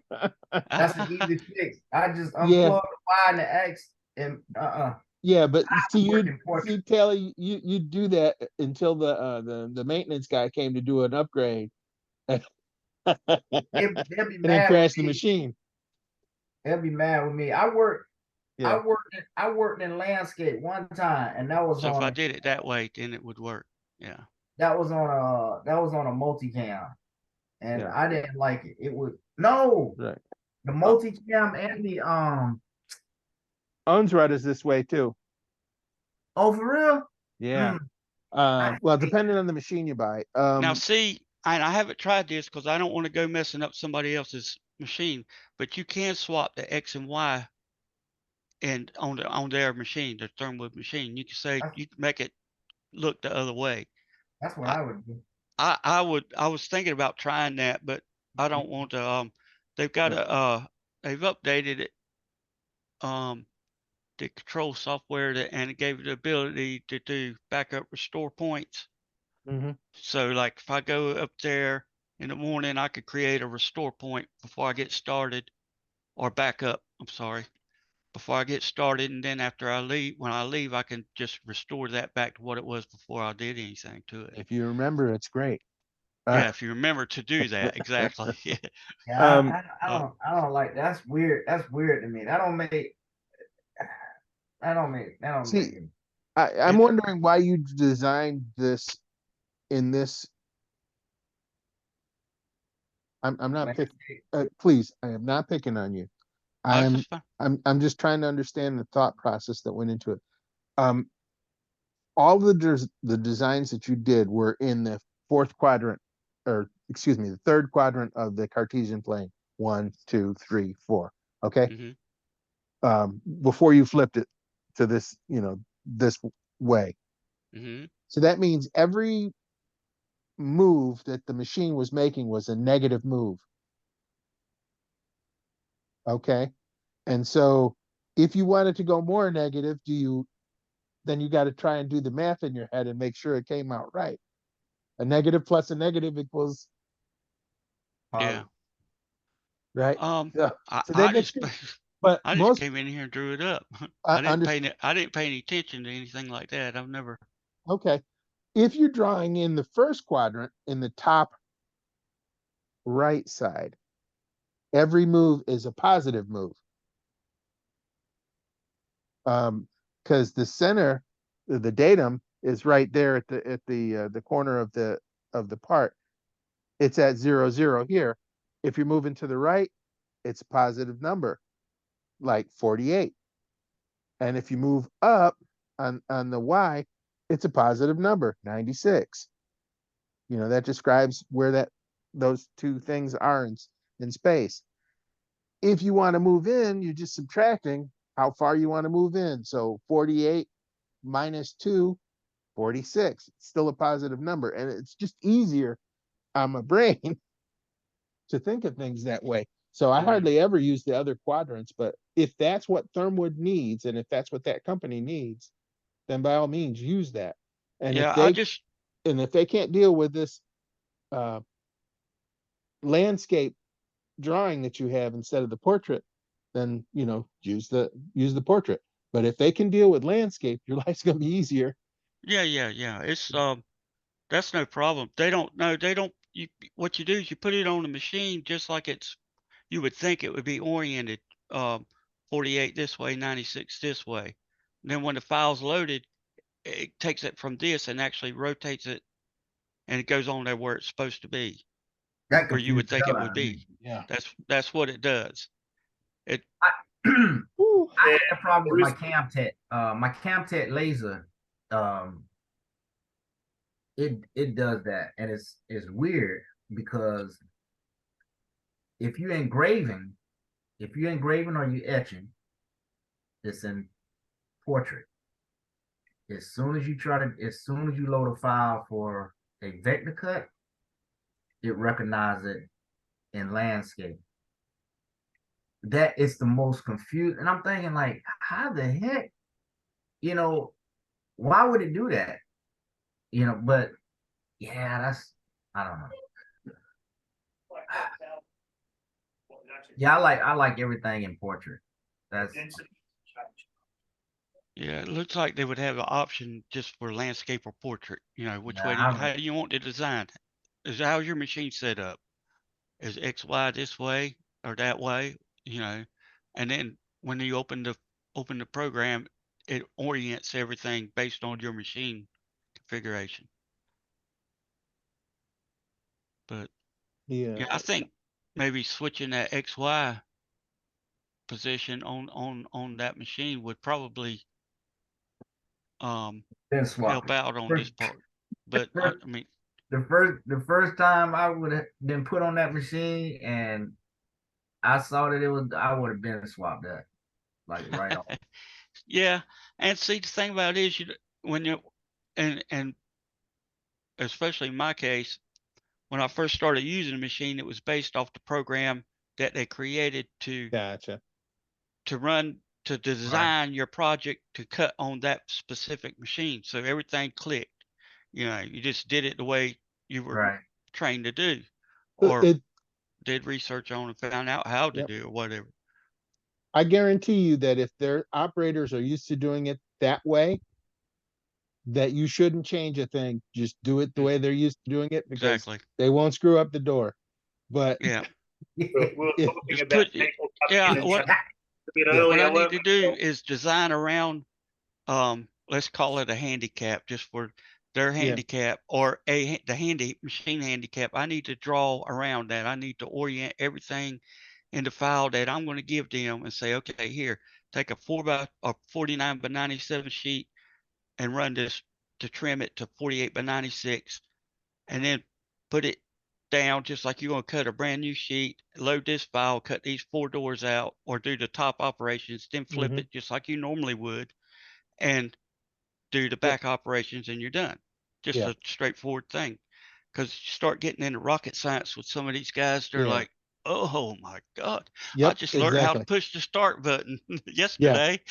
Yeah, and that's why I said if they're used to doing it a certain way, and you can give it to them, just give it to them. Yeah, that's what Because I'm going to do. I'm going to share the screen for a second. If you Okay, will stop sharing. let me stop. Here I am hogging up the whole show. No, it's this fine. is I was glad you perfect. brought it up. This is perfect. I'm glad you did. Yeah. This is what I was talking about. All right, we all learned this in math at some point, or slept through it. But this is the first quadrant. All of these numbers are positive, right? Mhm. Where you had drawn your drawing was down here, Exactly. your sheet of wood, so everything was negative, and it's hard to do negative math, because we're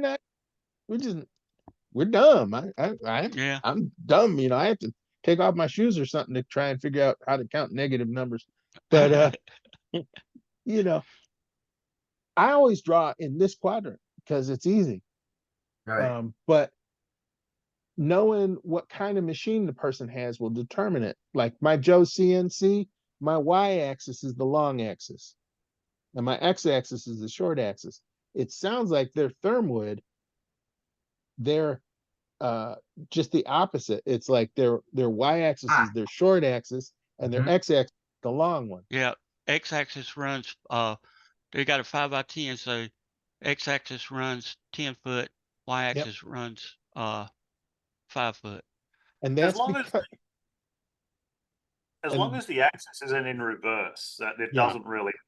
it doesn't matter. As long as you That's got why- it designed and Yep. laid out properly on, got your material set up and all that, and you know what the machine's going to do. That all gets into what I try to tell people that's just getting into operating machines and Yeah. design software and stuff, is you Yep. need to learn how the machine thinks, what it needs to know. It does what you tell it to do. You need to know what Exactly. it's going to do when you tell it to do something. Yeah.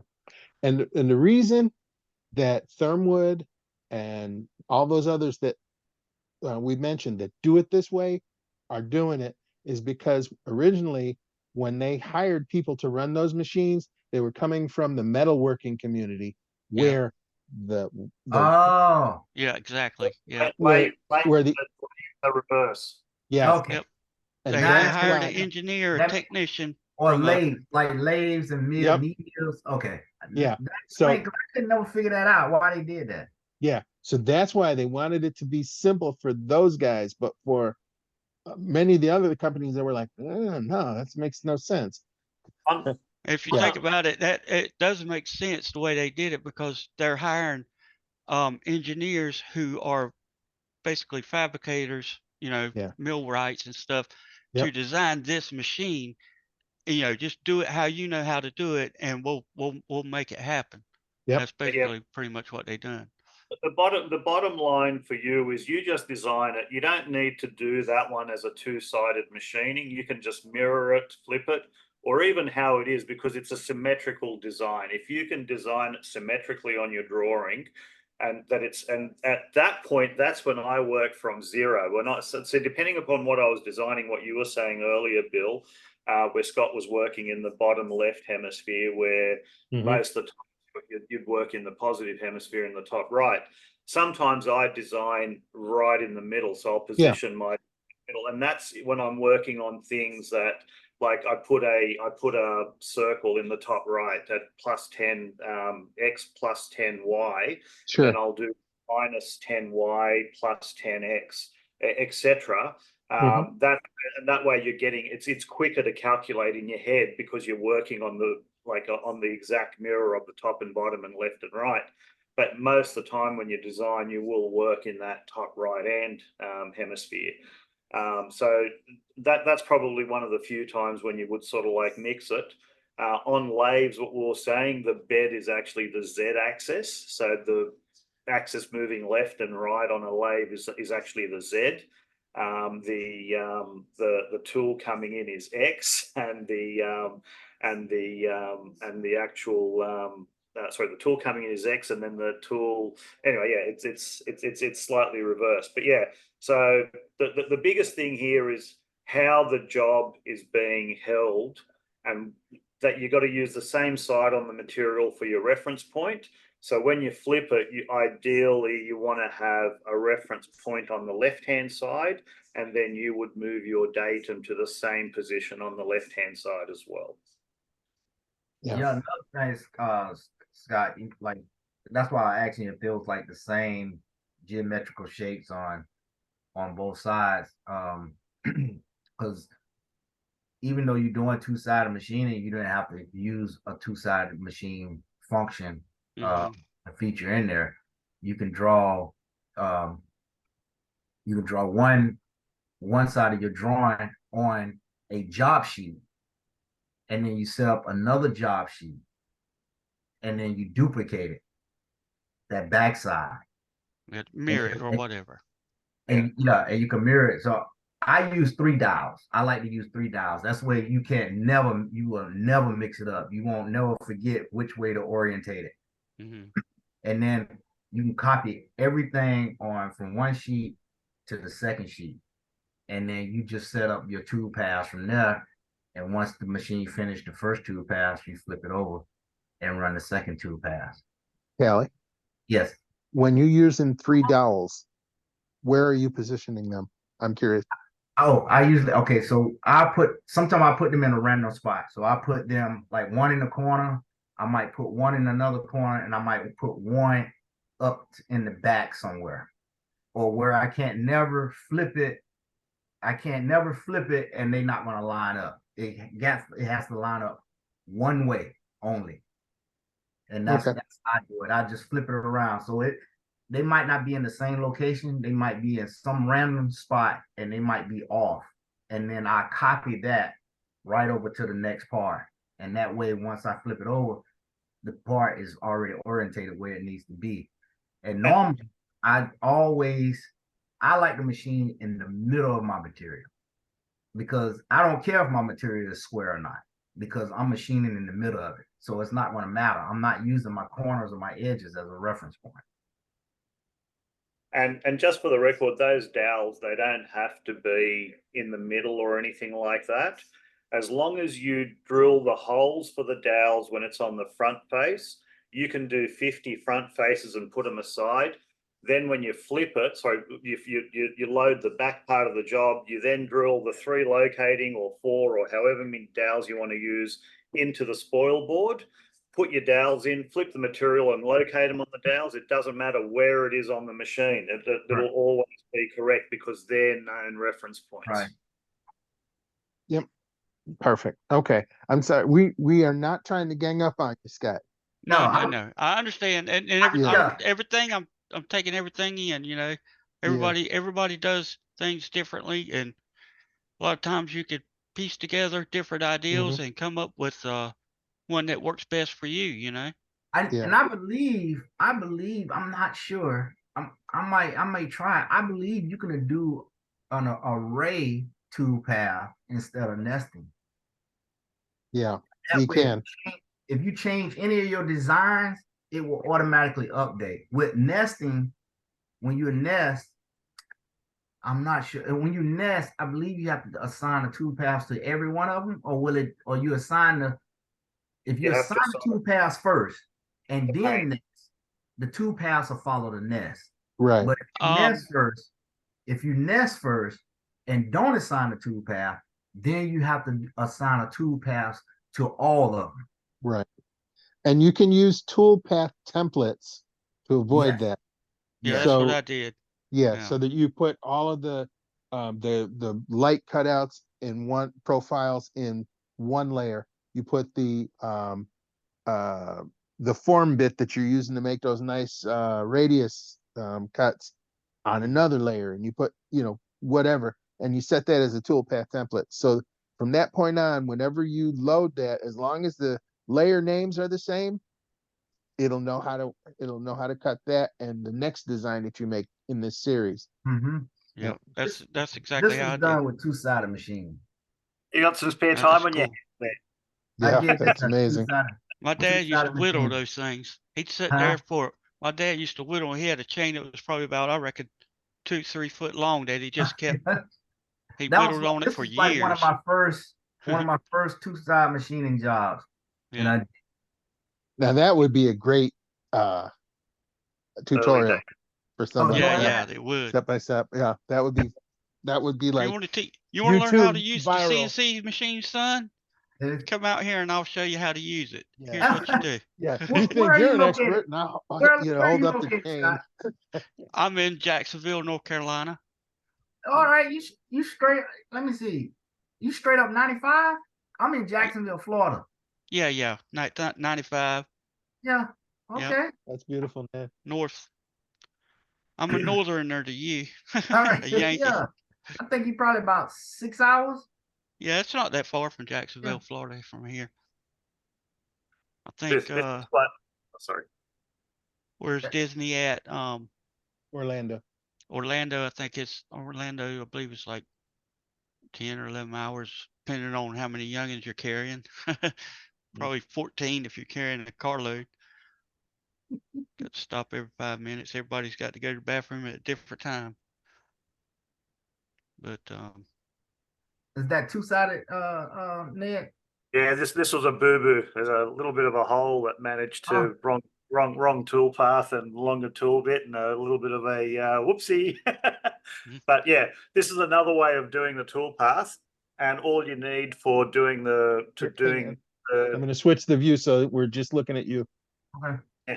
So this is another way that you can do the double-sided machining tool path is with this one here, I'd put a brass blank. I had the 4 hold down screws. So first I just have a clamp that holds down on the material. I drill the 4 holes that position the material, and there's a little bit of slop in those holes. So there's probably about 1/8, 1/16 of an inch, 1/8 of an inch, 1/16 of an inch, or something like that of movement with the hole size. Then when you machine it, you'd use one of the surfaces off the flat bar that I was machining it from as a reference point, and I'd have a spacer where I'd press up against it. So this now always becomes my reference material. Then what I do is the first thing I do is profile all the way around the unit or around the material, so I've got the exact size, because the brass bar, although it's supposed to be 3 inches, it's actually something like it's not that you got the rounded edges. It's just a slight bit bigger than what it actually is advertised, because it's got the rounded edges. So I'll profile that, and I do what Tally's doing is work from the center on this one here. So once I've actually carved or engraved that front face, I would then use the same surface to get the flat for the job. But now what I do is I do the center finder from the outsides to get my exact center point, and then I machine my center on that. But that's where you're measuring each individual item. If it was something that you were just popping them in, then you make a fixture plate for it. So Okay. that's how I do that one there. And that's where you make the money with a fixture plate. Don't put it away. Now hold it up to the camera closer and just hold steady for a second there. That's beautiful. Hold steady, don't move. Yeah, that's nice. Yeah, like it. Very Okay. detailed. Yeah. So Yeah, that's now if we're lucky, we've got a thumbnail for the like, video. do you like the 4mm tooling mark straight through it? Oh yeah. That's nice. Yeah. That's nice. This Should get the has been opportunity to valuable. make one of those out of solid gold. That would be Yeah. for the family, the royal family. That would be. I did the I think that's 1/8 or a little bit smaller than 1/8 screw CNC thread milled holes. So I did 3 of them when I was actually about to machine around the post, because there's supposed to be little legs there. I didn't change the I had the 4mm tool in there, but I did something wrong with the program, and it just went straight through as if it was doing a drilling pass on it, and it just went straight through it. Yeah, a I little hate bit it of when a that happens. Or it Quick takes off from expert. one corner of the sheet and goes all the way across in a Yeah. zigzag across the other side of a whole sheet of plywood. That's just Yeah. whew. Expert tip: if you're ever machining solid gold, put down drop cloths inside of the machine tool so that you collect every single one of them chips. Yeah. Mm. Send them to me. Yeah. I'll dispose of them Because for you. gold is still gold, and it can be, it can be reformed into a big block of gold. And with not very much of it. Yes. And if you go to a jeweler that's cutting out your jewelry and he's using a hacksaw blade that's around about a 1/4 inch thick, you know he's ripping you off. Yes. Yeah, that's what he's Definitely. doing. Yep. Yeah, they keep all that. And I Yeah. can't blame them. I mean, I wish sawdust had value to it. I'd be a millionaire. Actually, Mhm. it does. Actually, it does, but it has to be clean hardwood here in Australia. Clean hardwood sawdust for animal bedding, for smoking, for flavoring alcohol. Hell, they're Barbecuing. getting barbecuing. Yeah, for alcohol flavoring, people pay. You're listening to this? 200 gram bag is around about $14. So you're looking at around about $60 a kilo for for oak shavings. Can't have any chemicals in it or anything like it. Can't be No, it has to treated be with that. has to be clean. But Yeah. So, like so that, you're saying that oak shavings is the crack of the woodworking industry? It w- in Australia it is, because we can't Yeah. get oak to flavour the bourbon sort of thing. Like, so Yeah. you the people that do sell it, they get little offcuts and things like that, and they sell it for a fortune. Yeah. Unreal.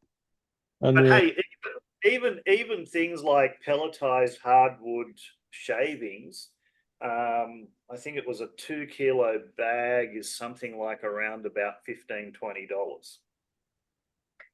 Yeah, I saw a video or a podcast or something about a guy that he, I think he invented the machine. It all started as an ad thing. But it took all your scrap and turned it into charcoal briquettes, just like you'd buy Kingsford charcoal, and bagged it up and, put your logo on it, bag and all that kind of stuff, and bag it up and sell it at grocery stores and stuff. That's what he done with his scrap. Can I share my screen for a second? Here's the new crack cocaine for you guys. With screen. Oh, here we go. That's $40 a kilo for sugar maple pellets.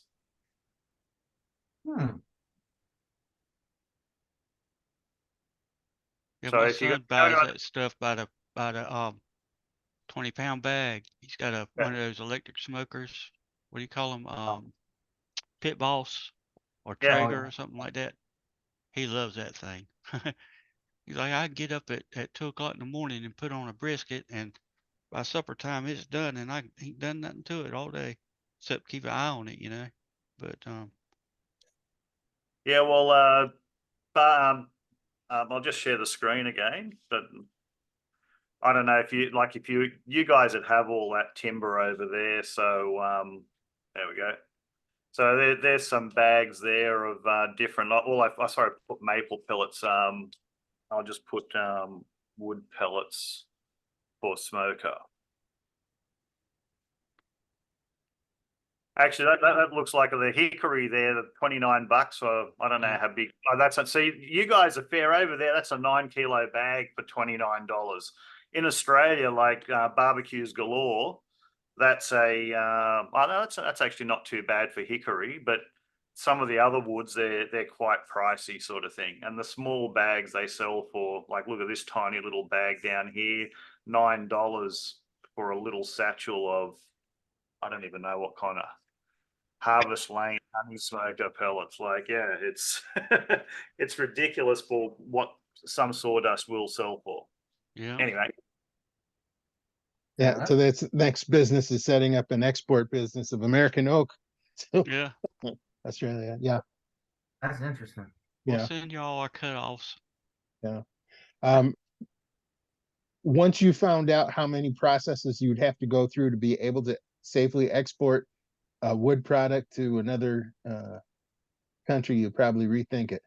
Oh yeah, it's probably why Oof. it's not I'm even worth sure it. they are very strict on wood. I've Yeah. imported a few things.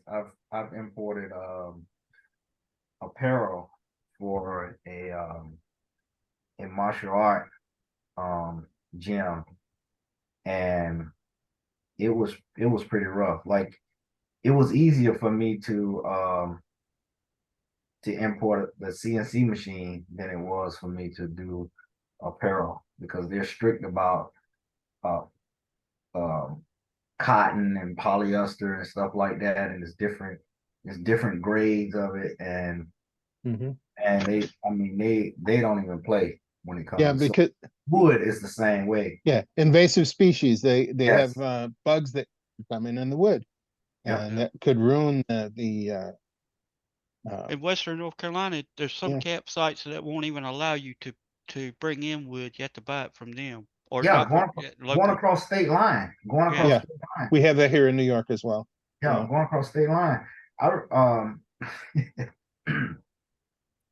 a friend of mine was carrying potatoes. Came from South Carolina, came into Georgia. They stopped him at the horticulture. They asked him, what was he carrying? He said, potato. He said, what kind of potato? He's like, I don't know. We look on the, you look on the sheet.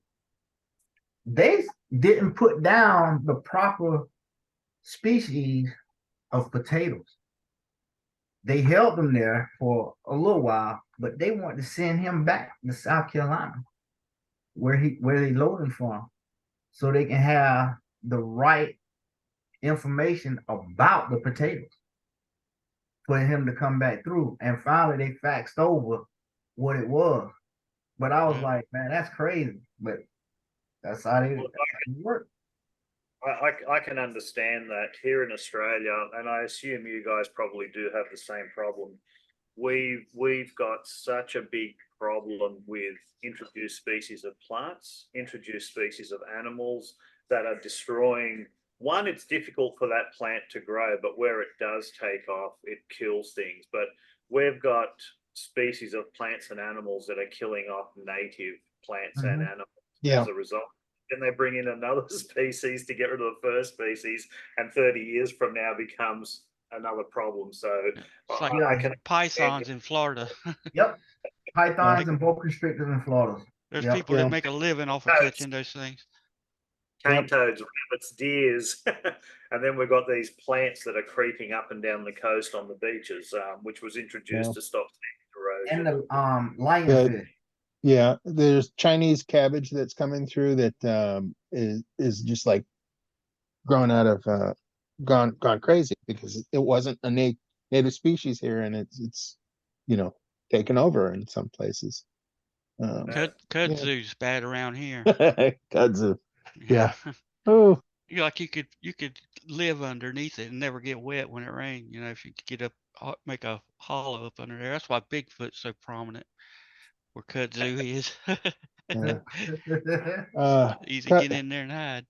I had never seen kudzu before I went south, and I know originally they were bringing it in to stop erosion, soil erosion, and they didn't realize that you can't burn it out, you can't pull it out, no pesticides kill it. I mean, it's just like it's the king of the south. But on a better note, there's no more erosion problems. No. But you can't farm your land anymore. But it won't wash away. Turn the cows out in it. Yeah. The cows eat it? I don't know. I always thought that's why they named it kudzu, because the cow chooses cud. Yeah. And they put it out there but it was imported from China or Japan or somewhere, wasn't it? I think. For some reason, like you said, soil erosion. Yeah, I don't remember, but I know it was a long time ago, like in the 50s or 60s or something like that they brought it in, and then it was like, oh, nope, and it was too late. Yeah. After the first one took off and pollinated, that was all she wrote there. Yeah. Anyway, we're way off field. But this has been fun, though. Yeah, this has been a great episode. We learned a lot about two-sided machining today. So that's helpful. I'm gonna give it a try. I've never actually cut anything on their machine through VCarve except for trial programs way back. And I did do a shoulder mount for my son's deer head, but it didn't come out exactly. That's what prompted all this. Hey, you need to learn how to do this properly. Are you using the post processor for that, or are you just sending a file over to them for it? I use the stock post processor that VCarve has for Thornwood is CS45. That's what okay. So it did work, because I remember you still talking to some. It worked, but it wasn't accurate. It didn't do the Z height properly, and I had an issue with getting it positioned on the machine, which comes into that XY, that landscape orientation that it has to be rotated in. Okay. That's what all that was about. And I'm thinking the Z height for that post processor, it was cutting an 1/8 inch too high, exactly 1/8 inch too high. I had 7/8 thick material. I wanted to do an 1/8 inch pocket to make it down to 3/4. It went to the top of 7/8 and made the pocket and didn't do nothing else. I mean, perfectly down flat to the top of the material. So I knew material thickness was right, but it it didn't go down. And when it did the cut through, or when it modeled the part, it had a few flat spots, not too many, but it did the cutout profile cutout. It didn't cut all the way through it like the 1/8 inch cutting through all the way through. When the machine operator zeroed out the part, how did he do it? Did he use a piece of paper? Did he use a touch probe? Did you know is how did he determine that? Because that could Well, be it. That could be your problem in the yeah. setup. If he Well, just said, "Oh, that looks about right," and hit the button, no, I took material and had it surfaced down exactly 7/8, and then put it on the machine and told it, it was using 7/8 material, and gave it the wasteboard thickness like it prompted me to. Pretty much did everything like it was designed to do, and it went about its business, and that's what it came out to be. But I'm thinking I should have referenced from the machine bed, not material surface, for some reason. I don't know why. I don't know why it was an Um, 1/8 inch off. what I'm asking though is when the guy put the piece of material on there, how did he Mhm. determine where Z0 was? It's calculated by the machine. It says, okay, well, this material Z0 is at this position based off of the absolute Z0 of the machine. In other words, that aluminum bed that they have it in there, from the top of those pegs that the table board sits on to the top of that material is this much. You guys see This where I'm distant. going, don't you? Yeah. yeah. Where's Okay. Yeah. that? Whether he's Z off the off the bed It don't or do. I off the, prompt you to do a touch off. I told it off the material surface. oh, okay. Um, and then I put in the material thickness as 7/8, assuming that was correct. Now, I didn't actually do a touch off to get the actual material thickness, is what I should have done. I should have went down to the Yep. table board, got a dimension, touch off dimension there, went to the top of the material, That's all. extracted the two, and that's how thick my material needed to be. Yep. And that's where your error was. So you got Yeah. it. Yep. Okay. That G28 is like G28, I think. I had to do that. I had to learn that just with my machine. Like See, that's just, I mean, it's time consuming. If you're just doing a one-off part like that shoulder mount, it's fine. But if you're sitting there doing 15 sheets and you got to zero each sheet, but that's No, well normally it like you said, I like to touch off the bed. I like to touch off the bed on my machine. It's just the setup is so much easier. Because once you do it, it doesn't matter. It's going to use the tool sensor as the tool offset.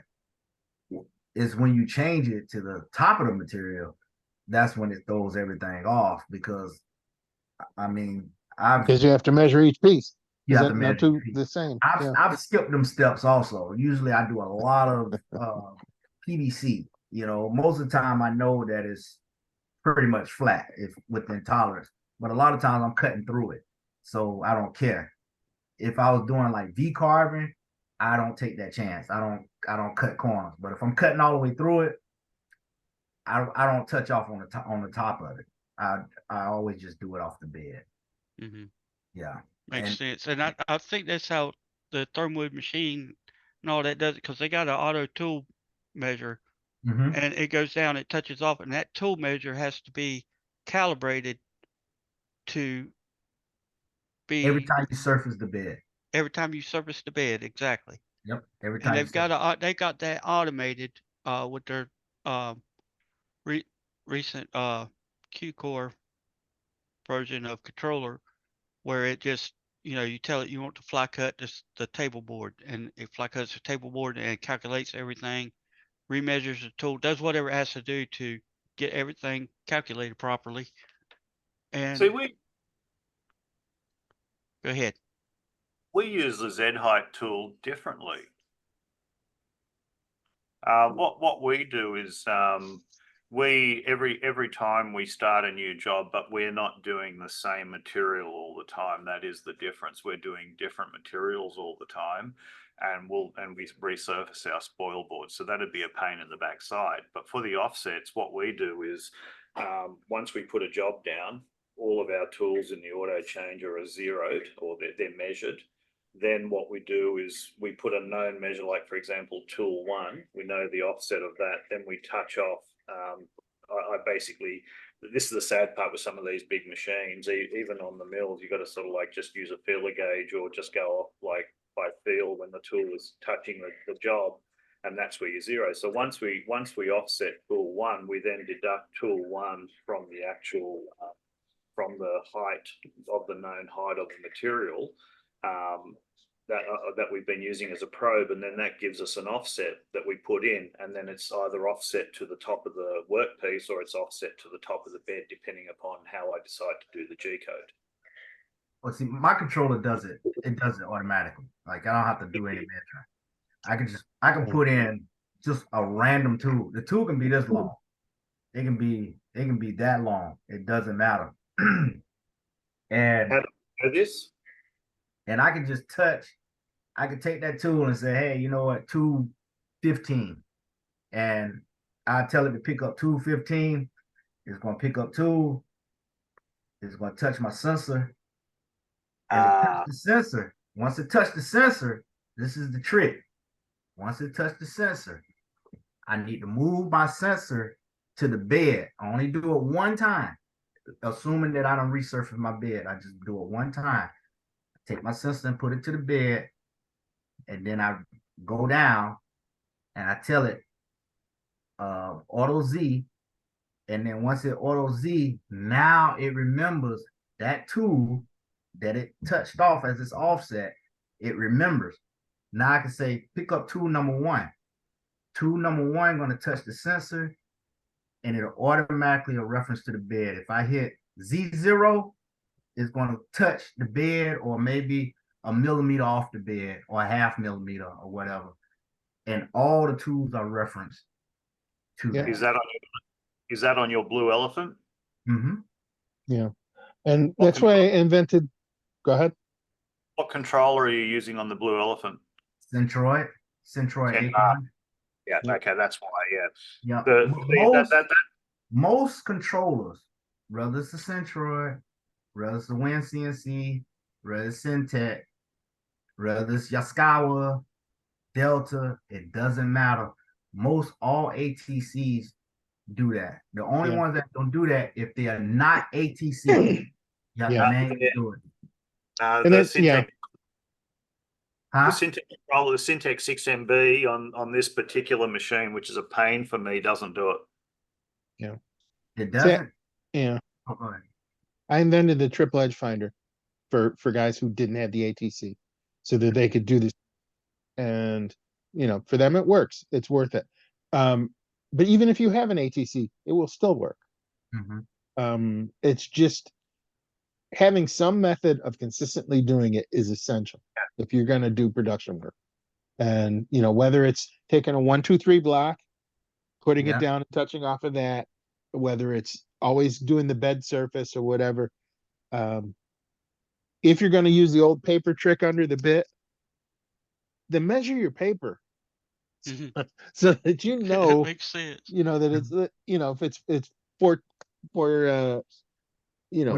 thousandths of an inch, something like that, you have that, and then you can adjust the offset, the tool length offset, by that amount, and you're golden. But you got to measure your tools. Feeler gauges. Yep. I have set it up. Yep. Yeah, I have feeler gauges. As a matter of fact, I've learned you have to measure your tool sensor. If you buy one, if they tell you that it's 40 millimeters, you better check it and make sure either it's 40 millimeters or less or greater. If not, you're gonna be hitting your spore board when you touch off. I've learned that, and I've actually just run a series of tests, touch off and then hit Z0 like off the bed of the table. So I just jog it close to the table and hit Z0, and then I jog it to the spore board and see just how much, whether it touches or whether it's below, and just make that adjustment. Yep. Trust but verify. It's you got to make sure that what you think is happening is actually happening. Yeah. So yeah. I can't tell you how many times I done gouged my spoil board. And I'm thinking, well, I know I didn't tell it to go that deep, you know, and then you realize, like, wait a minute, and you start looking at your software, you start looking at your profile, and you're thinking, okay, well, it's not that. And then you think you're losing steps, but a lot of times it's your calibration of the tube sensor, and it can be just that easy. Now that Chasing your Tally's tail. mentioned the spoil board and cutting into it and things like that, one of the biggest problems, and one of the things that I see a lot of people build really nice CNC machines at home and things like that, and then they put MDF spoil boards on it, and they just work off that same surface because you can see it all cut into the surface. They've never resurfaced it.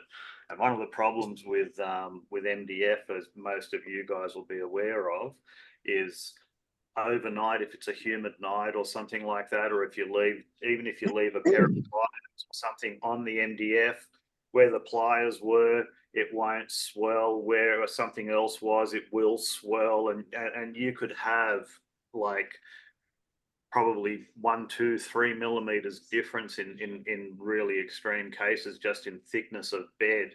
And if you are doing 3D carving or something like that, or something where the depth is important, and you put a big sheet of timber on there or something, and you haven't resurfaced it, you are going to have a wavy surface that you're working on. Florida is the worst. We're the worst. We can have 3 seasons in one day. So I mean, it's Just the like worst. New York. Yeah. It's, so a lot of times, I actually have 2 spoil boards on my machine. I have a 1-inch ultralight density fiber board on the table, and that goes on top of my finale. That one is permanently screwed down. It's sealed, completely sealed all the way around. And it's actually and then that is surfaced. That's surfaced on both sides, and surfaced on the top. And then I took another piece, set it on top of there, vacuum it down, hold the vacuum down, let it for like 20 minutes, just to make sure it's completely flat. I surfaced that one on one side, flipped it over, surfaced it on that side, and I ran a bead of glue on the outer perimeter and like in between each of my zones. And then that is nailed down by polymer nails. Once I did that, I surfaced it again. So I started out with 2 1-inch MDF boards. And that top one is actually my Cycle Fisher board. That one will constantly be playing down, but I never go down to the permanent one. So I never touch my table. I just keep surfacing it down, and then I change it out. And that's how I alleviate that warpage. I don't sit anything wet up there like people sometimes sit their drinks and stuff. I don't do that. But I have no problem with warpage since I did that, and it works perfect. And most of my vacuums, it pulls my material down. Man, I have no issue. I don't even worry about gouging into the table because I got a lot to gouge into before I get to my until I get to my table. I just surface it down. Yeah. Mm-hmm. Go break the cutter before that happens. Yeah. So, but yes, that's spoil boards is if you don't have your spoil board right, like Nothing's right. Hey, man, you trust me, I've done it. You will be chasing your tail. You be trying to figure out what's going. You be thinking you got a tram. You be thinking your wood, your stock is warped. I mean, anything you think, and all you have to do is just think about it. Like, I know when I first found out with mine, I kept cutting on one side, and it was 3/16 off on the other side, and I couldn't figure it out. And for a long time, I was like, I know my spindle is not out of trim, because the way the Blue Elephant is built, there's no adjustments like you see on other machines. So there's no way it can go out. The spindle cannot go out of trim. Either it's crooked, but this is no way it can be out of trim. So however they make the machine or trim it in the factory, it's done there. And there's nothing that you can do to correct it or really mess it up unless you plunge the Z into the frame. And what I did, I just put a surfacing bit on there, and I touched the table, and I just ran it all the way down the table and across, and saw where it was. And that's when I saw that my table, it had like a little floating in one of the spots. And that's when I was like, okay, I'm done. I'm finna screw this thing down. And that's what I did with nylon screws. Yeah. Beautiful. All right. Well, we're kind of long on time here tonight. Yeah. So, this is usually the point where I say we're about to stop, and then we go another 10 minutes. So I, but You already we'll did try that and 4 times. yeah, we're gonna try and avoid that tonight. So 1 minute. 1 minute. Hang on a second. I just had an idea. I want to run by you guys. Then you're another 2 hours long. yeah, Somebody's Well, got a I enjoyed 2 hour. it. Y'all have a good night. I Y'all had a too. great time. Y'all, thank you for coming. If you want to join us next week, at 7 p.m. Eastern time, there will be a link. I don't know if we'll be streaming directly in Facebook group or not, but we're gonna have the call one way or the other. Speaking of which, I got a friend that he doesn't have anything to do with Facebook. He doesn't. He don't have. Here we go. Here we go. I was wondering if it would be possible if I could invite him to one of the. Bring them all. I Bring gotta- them on. All right, everybody. We'll see y'all later. All right. Have a good one. Have a good one. See you later, guys.